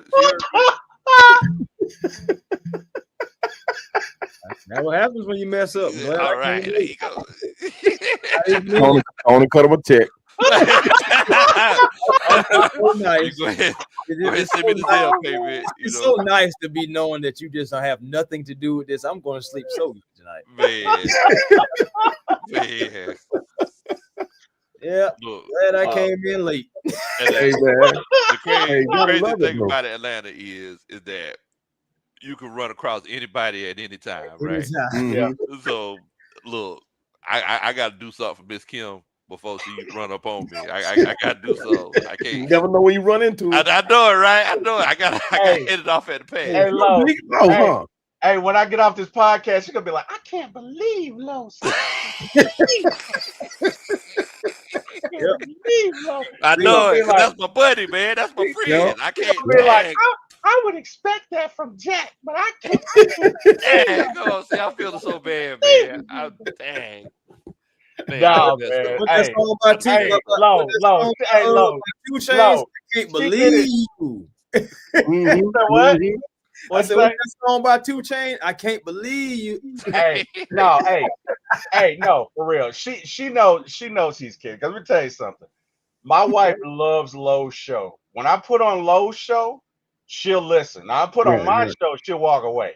But if Ah, please. if I put on Lowe's show, she'll laugh. Dang. Right, right, right. She will laugh. She'll be like, "That Low is funny." I'll be like, "What you think about my show, honey?" She'll say, "That Low is funny." Nah, I'm just kidding. I'm Oh cutting no, up. oh no, you Oh, look man. really convinced about this. I'm cutting up. I'm Hey, but cutting up. look, you could do things like that and say things like that when you've been married 30 plus years. Yeah. 'Cause, I mean, because like somebody who's been in it for 5, 6, 7 years, people be like, wait a minute, the slightest take little it thing you say, it can rub them the wrong way. Yeah. You know, like Yeah. he said, now early on in our marriage, man, I was hell on wheels, like Will said. Yeah. I'm talking about. They just put it like this: when she accepted to go out with me, it actually threw me for a loop. It threw my whole game for a loop because I never expected her to say yeah. But nah, I mean, when you can find a woman in Atlanta that be willing to stay in a marriage or relationship for 30 something years, that's deep. Yeah. Yeah, I And mean, yeah, I'm talking look, about in Atlanta. I would not be where I am today if it was not for her. Oh, And this same is here. real talk now. Yeah. Same Real here. talk. She allowed me to grow because I was immature. I was very immature. I'm not gonna get into it, but Mhm. where I am now versus where I was, totally different. And the Yeah. thing I love about my wife is I can be I can joke with her. Yeah. She Right, can joke right. with me. I don't have to be like, oh, it's none of that. We've been Right. together Be 32 yourself. years. It is what it is. We can talk about any topic. We can joke Yeah. about any topic. We can Right. and I there's a saying that says friends can be lovers, but lovers can't always be friends. If you Right. can help it, marry your friend. Yeah. Marry your friend, right? Yeah. Because you go out to this and she can be the baddest, whatever, and she was bad by the way. But if you develop a friendship, and still is, I feel but say if get it you right, deve- T. Will. I was, you I, right, I was praying right, for you. Hey, I hey, was praying for right, you, T. Hey, Will. hey, in my head, like, whatever he wants to do, however he wants to do this, is just like He whatever. ready to pound. Like, You know Yeah, what it I'm is, in my head. I'm just like, hey, I you was know praying what for it you. I is, was like, I was sitting here bro, like, boy, you better say still is. Hey, bro, yeah, bro. I'm thinking about that first night I saw her, bro. I was tongue tied. Like I Mhm. could not, bro. I was like you ever seen those old Spike Lee movies where they move like that, like on the cart or whatever, Right. like Yeah. they're not walking.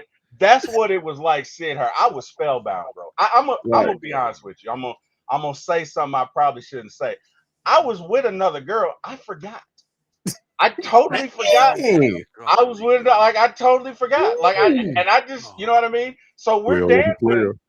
and the girl comes Boy, up to me and I'm 12. like, shit, man. And we weren't serious. Don't get me wrong. Like we were just hanging out. T. Will, that T. She Will said, just up there dancing. yeah, right. bro, I'm All right. Oh, you spellbound. Tap him on the that's shoulder, like, good. Bro, Oh, excuse me. bro, oh, bro. I was so caught up. Let me tell you something. This is Kim. Bro, I didn't even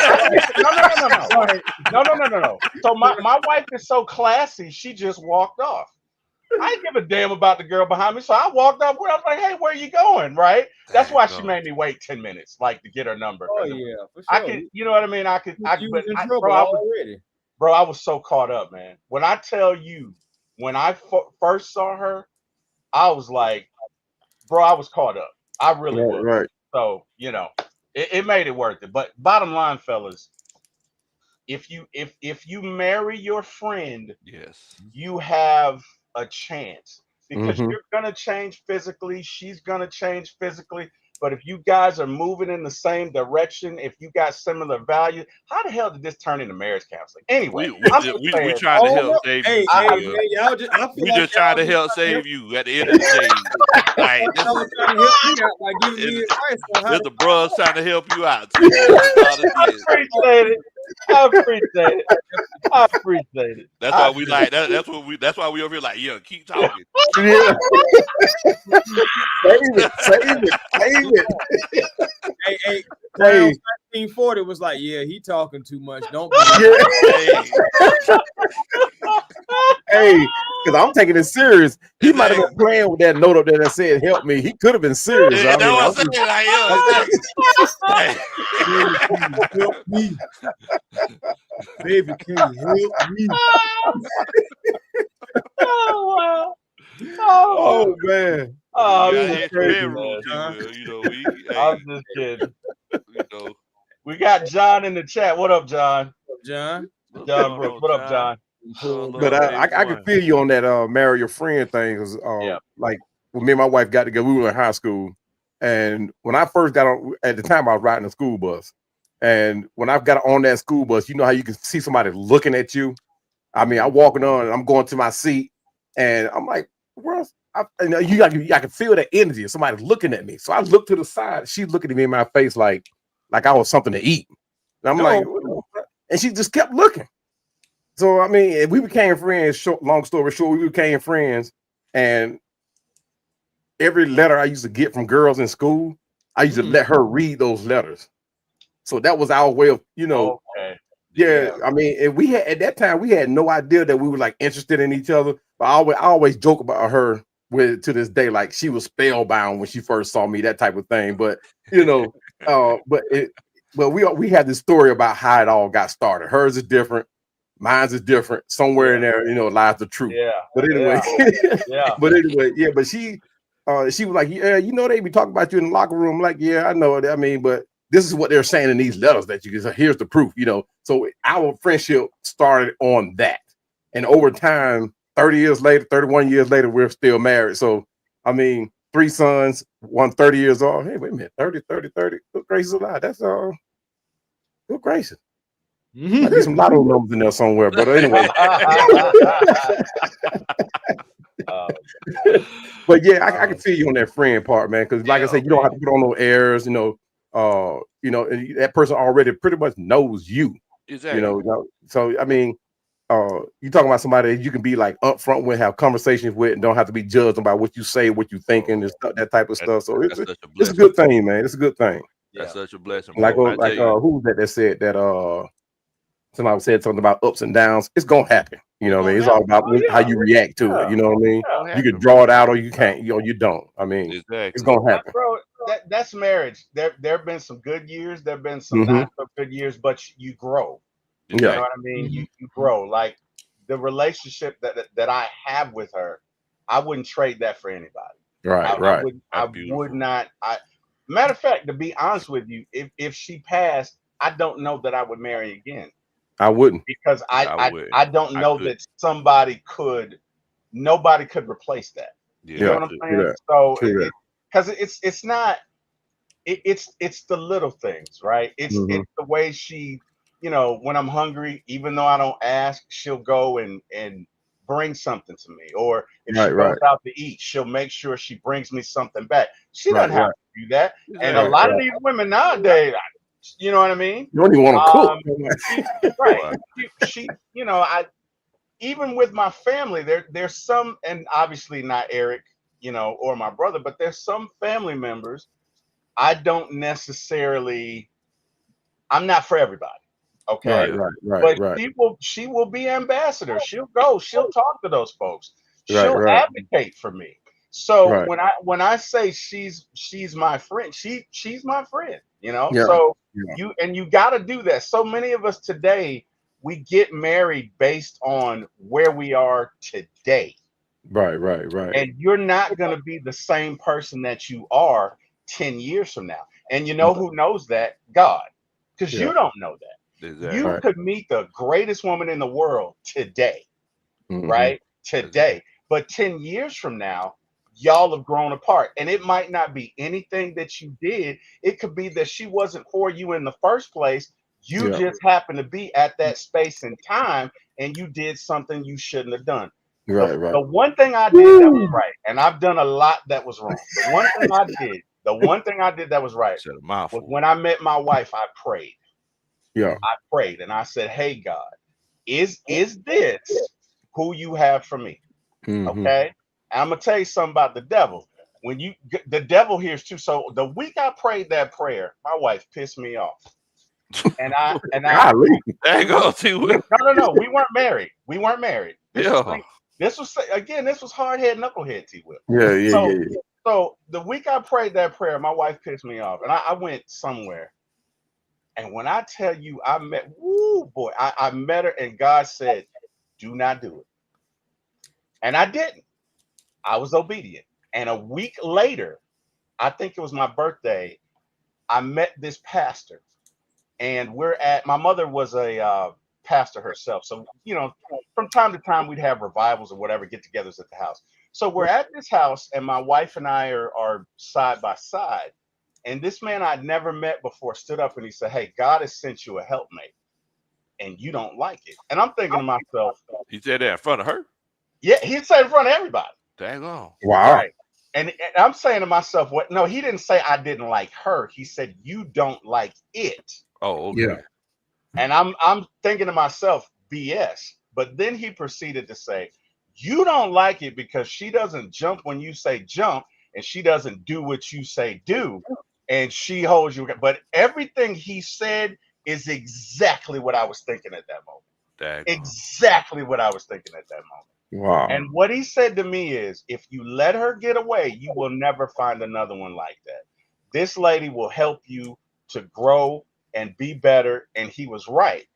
But the point is, I prayed. That's dope. Mhm. I prayed. So I didn't just go with it. I didn't just say, oh, we got this in common. Because again, having something in common right now, it means a little, but it's not everything, because you won't be the same person 10 years. Right. I'm You telling get you, what I'm bro. saying? And the thing about having God as your relationship, and understand, when you get married, I cannot believe I'm giving this on the marriage council, but when you get married, it's a contract between you, your wife, and God. Yeah. It really is. And so, It's a three strand correct. cord. And so, because human beings together, it's hard, right? Because most people, unless you just marry the first person that you've ever seen, most of us have baggage, right? Right. And Everybody most has of that. us and most of us don't deal with it. Right. So on some days when you wake up, it's not you, it's your baggage that your wife is dealing with, right? Exactly. It's 4 people in a relationship. It's you, your baggage, her, and her baggage, right? Exactly. How you going to navigate that? How are you going to deal with that? You get what I'm Right. saying? There's so many challenges. Number one, you got to be aligned. Number two, you got to have the same belief system. Number three, God has to be in it. And number four, you got to be friends. And that's You Right. got to be friends, bro. you got. You know, it's crazy. you It's have- crazy that you mentioned. You talk about how how your wife made you better. Like that's how I feel about Coach Roney. A lot of people really don't know my story. So I grew up in Southeast Georgia, right? Coach Roney's from here in Atlanta. I met her when I came up. Well, I actually met her friend first, and this was like back when social media was like just was first starting. And I seen like her friend was talking to my homeboy, and I seen a picture of Coach Roney, and I was like, man, that is such a beautiful lady. Right. So Right. I asked a friend, I was like, hey, let me holler at, let me holler at your homegirl. You know, homegirl, Coach Roney, she ain't want to talk to the old dog. So it was one of those situations where you had to work through it. But I mean, the crazy thing is we got married during the recession. Whenever we first got married, it's like I had like this really, really good job. She was teaching, she moved down there, and the recession hit. I lost my job. I used to make fire protection equipment for the government. Really, really good job. I was like 20, 22. We got married whenever I was 24, but lost the job like 4 months after I got married. Wow. Bounced around from job to job in Southeast Georgia. And then after a while, Coach Ronnie was like, hey, like, we need to move to Atlanta. There's no opportunities down here. Yeah. So, reluctantly, I never lived anywhere else in my life. We moved to Atlanta. I'm not used to driving on 75, 285, I-20, and all them other, you know what I'm saying? 2-lane roads, one lane this way, one lane that way, So it was definitely a culture shock, but she put enough faith in me, and she really believed that I could do something special. And so, we came up here, and like it took a while to find my footing, but I tell people every day that every positive thing that's happened to me, or everything that I've done or I've accomplished, it was with the help or the encouragement of my wife. Whenever I got my degree, she encouraged me to do it. Whenever I started my new career as a commercial auto claims adjuster, she encouraged me to do it.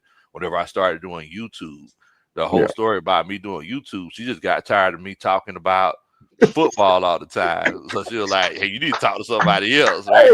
That's so funny. Same with you, man. That's She hated going somewhere with me because I was always talking Falcons to somebody. I was always talking to Falcons. And I think it was either you or Smitty. I was listening to y'all one day. I had the TV on one channel, had somebody else on another screen. I had somebody else on another screen, and I'm talking to all three of them. But I'm like, she was like, are you watching all three of these people? I'm like, yeah, I'm watching all three of them. And she said, why don't you just do your own? Like, I said, I ain't got time for that. I just talk Falcon football. I talk to anybody about Falcon football. That's all we do. I'm like, brick wall. I'm in the bathroom urinal. I'm talking to the wall, talking about Falcon football. So I'm like, nah, I ain't doing all that. And I think I had got on Berto's show. I had finally got on his show. He opened the link up, and I got on just to get on, just to talk Falcon football. And Berto said, man, why don't you just go and just start it? Just open it up. I'm like, I'll think about it. But it was my wife that put the idea in my head. I was like, you talk about Falcon football all the time anyway. Yeah. So just get on, just start talking about it. So that's what I do now. I mean, I don't really have to have an audience. I just get on here, just hit record and just start talking. I'm like, I mean, it was that easy. That's it. But I ain't mean to cut your story off. I'm sorry about that. No, bro. It's just kind of how we connected about the same way on that. So yeah, bro. It's amazing. The same thing happened to you, T. Will. Yeah, man. As a matter of fact, my wife was like, why don't you do, like, every good idea, or most of the good ideas that I've had was from her, if I'm being honest. So she was the one who told me, well, you should do movies as well. And you should talk about sports. And you should talk, you love all Atlanta sports? You should talk about the whole thing. So a lot of that is her. Matter of fact, my wife actually did my first resume. That when we were just, my wife did my first resume. She taught me how to dress. I'm not gonna tell you how poorly I dressed when I met her. White t-shirts, jeans, Air Force Ones. Hey, give me a t-shirt and some jeans, and I was good. That's it. Same here. Bro. When I tell you I wouldn't be here, I would not. I would not be here. So Till, basically what we're saying is that you're a high functioning young man. Because you doing pretty good for yourself. Yeah. Hey, look, I'm talking about 5 or 6 channels, man. I'm like, that girl, this over here can talk about everything. Every time YouTube pops up, every time YouTube notification come in, it's T Will. I was like, good gracious alive. Boy, look at I ain't got time to get on. Man, T Will be doing it all day long. Do it all. Sir. try, man. We Oh, try, but do it all.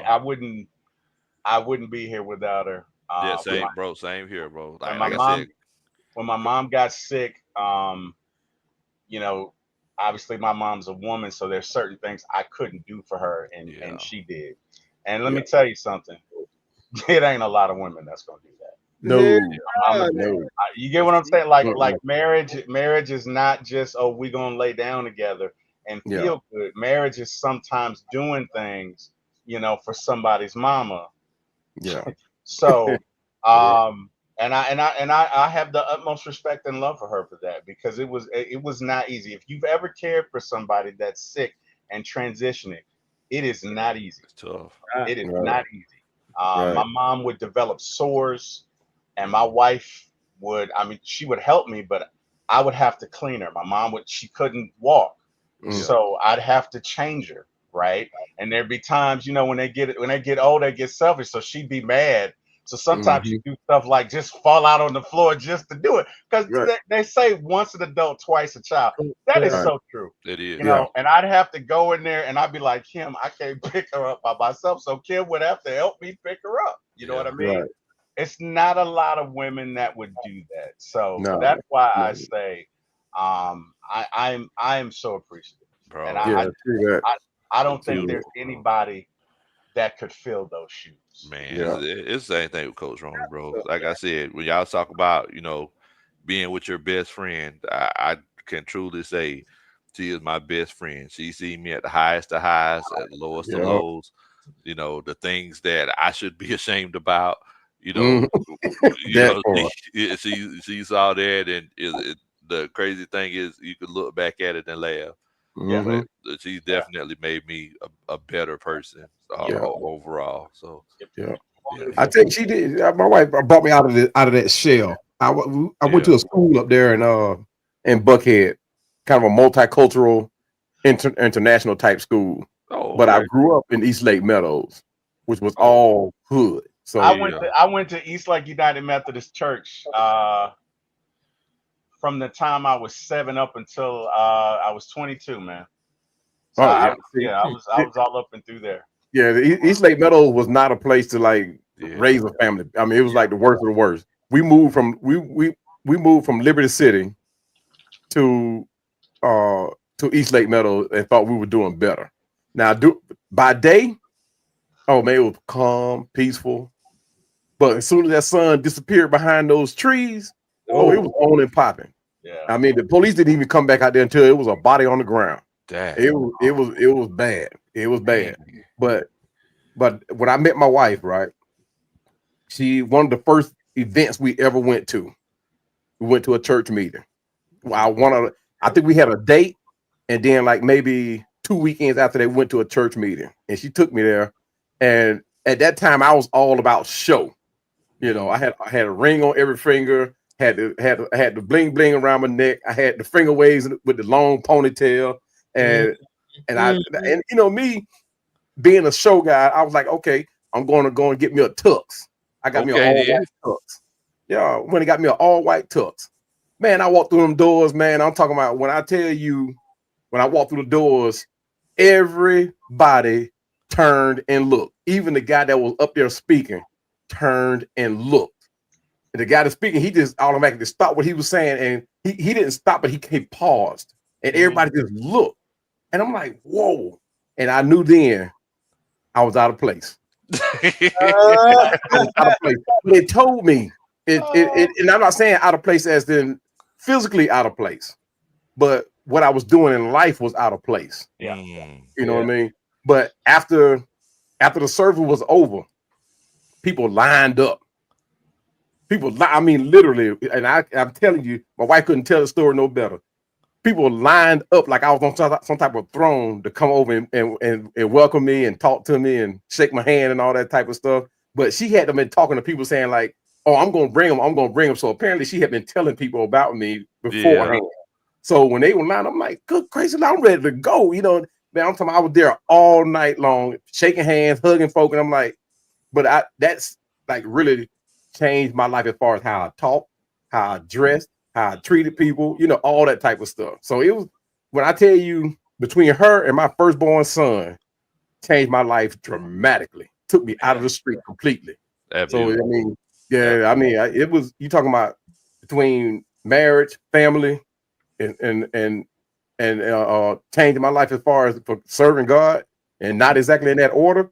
Oh man, our goodness gracious. Man, I mean, you talking about a change from people now, even my friends back in the East Lake Meadows, like, man, we knew you don't even act the same no more. What man. happened? People thought something drastically happened in my life as far as me getting sick and I had to make a life change or something like. No, that wasn't it. It was just something that's changing my life as far as where I was going, and I'm not talking about just physically going, but changing my life for God Himself. Yeah. You know what I mean? beat I it, man. mean, it was a matter of night and day. It was not even a question. It wasn't even a point of thinking about it. Mhm. You know what I There mean? So it was just that simple. It was that simple. There you go, man. Can't beat it. Yeah. Look here, man. We finna get ready to head on out because Yeah, man. I know T Will's been trying to stretch this show out, and I think you Okay, we can stretch it up for you. I think you accomplished what you accomplished, T Will. You got some good brownie points. So you know, you should be good. You should be good, T Will. Man, He was Cloud. gonna come in the room, Kim gonna pull the cover up. Go ahead and get in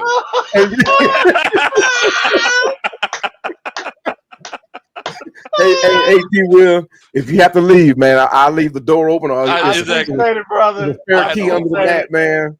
Just come on, just come on in, just go lay on the couch, man. I got a spot for you. The light will be Hey, left man. on. I appreciate it, dog. I really Yeah. Man. I appreciate it. Tim, you want to let everybody know where they can find you at, my brother? Hey, man, you can catch me at A1 Forever Sports. That's the platform, just like it says under my name right here. Always come over, Hawks, Falcons, Braves. You just never know what I'm going to be on at A1 Forever Sports. But that's why you should always make sure you hit that notification bell because you never know what's going to come through.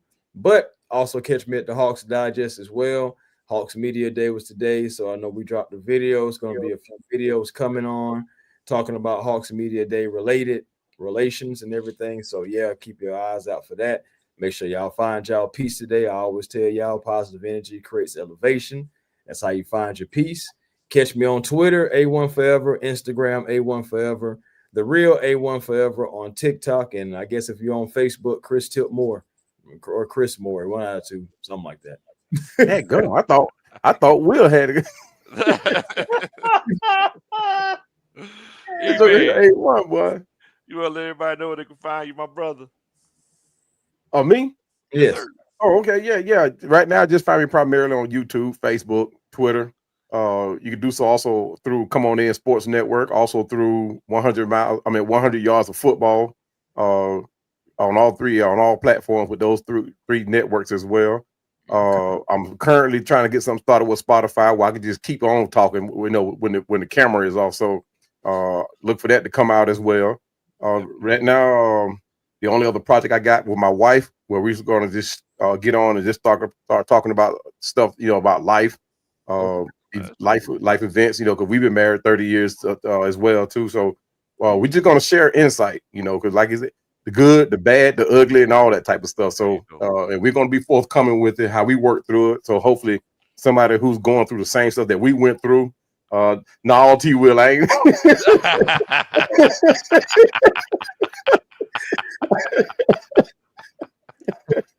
Oh my God! Maybe you need to come over here. That's okay. I'll leave the light on for you too. It's all good.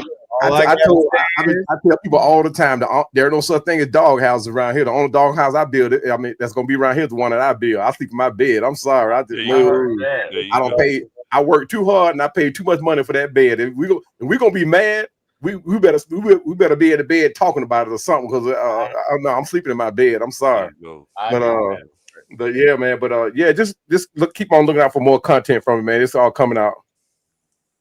Definitely, man. Definitely. Yeah, T. Will, you want to let everybody know? First and foremost, Lo, thank you for having me, man. It is always fun whenever you have me on your show. I appreciate it. And it's always fun working with y'all fellas, man. Yeah, obviously, Chris Tipmore, my dude, Pandemic. I've been looking forward to working with you again, man. We need to link up. And Lo, I mean, bro, y'all I'm blessed to be here. That's all I can say. I'm blessed to be here. We So We blessed to all are. have Yes, you. sir. Yes, sir. I am so thankful for y'all, man. I appreciate it. Y'all can find me at For My ATL Sports 1. Craig said For My ATL Movie Counselor. He no, Oh, no, marriage counselor. he said marriage counselor. He said For My ATL Marriage Counselor. There we go.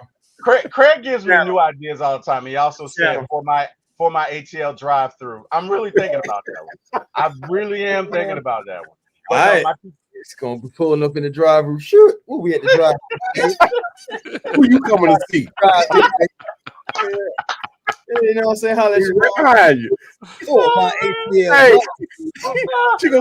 you thought you can get away from me that easy, huh?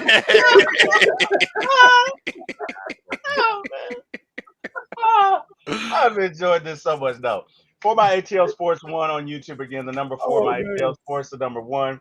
For My ATL Movies 1 on YouTube.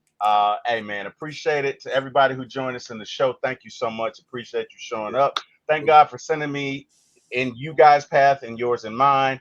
To the panel, thank you. Nothing but respect, love, and I appreciate y'all. And hey, to Mr. Jack Spade and Mr. Eric Parker, y'all gave me my shot in this business. I'm eternally grateful. Good night, everybody. Low, it's on you, sir.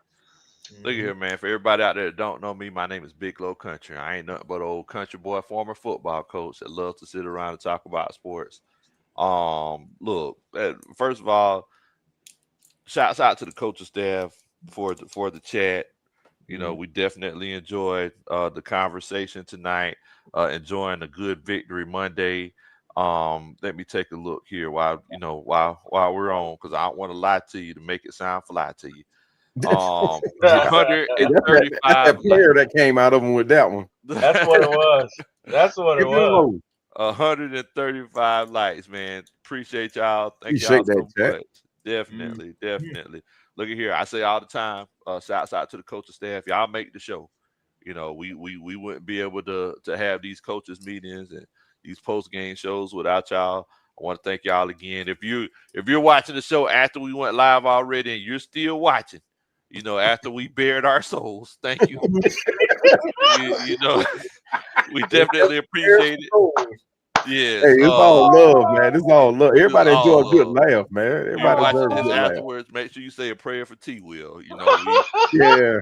you know, Everybody leave a light on for him. everybody leave the light on for him somewhere. T Will, if you see a front light open, if you see a front door light on, that means that it's family. You welcome there. Hey, matter of fact, Will, while I got you on, I need you to go in your contact, man. I'm gonna share my location with you just in case. Heck no. I'm about to show you. Oh man, good night, King. But look, man, I appreciate y'all. And look, one thing that I really love, in all honesty, I really love whenever I get a chance to get like some knowledge from gentlemen who are more experienced in life than I am. I love to sit and listen and hear your experiences, because I want to be a better husband myself. That's one of the reasons why it's like I hang around with Uncle Steve all the time, because I admire Uncle Steve so much. He's such a great person, such a great husband, such a great father. And I feel the same way about y'all, gentlemen. Feel the same way about you, Chris, as far as just a person overall. So, I definitely appreciate each and every one of y'all. Appreciate each and every person on the coaching staff that watched. Thank y'all. And look here, man, we're going to try to get together a little bit later on this week or maybe next week as we prepare for this Buffalo Bills game. And we enjoy this bye week. And we might need to see if we need to put something together, some sort of content creator invitation. Yeah, well, I was talking about a content creator invitational. We might have to hit that bowling alley up or something. Game. Yeah, for sure, man. For sure. Oh, he gonna bring all 3 balls. He gonna bring all 3 balls, though. He gonna bring all 3 of them. But look, man, y'all stay safe. Please don't do anything that I would do. Take it easy, man. What in the world, Bo? What in the world?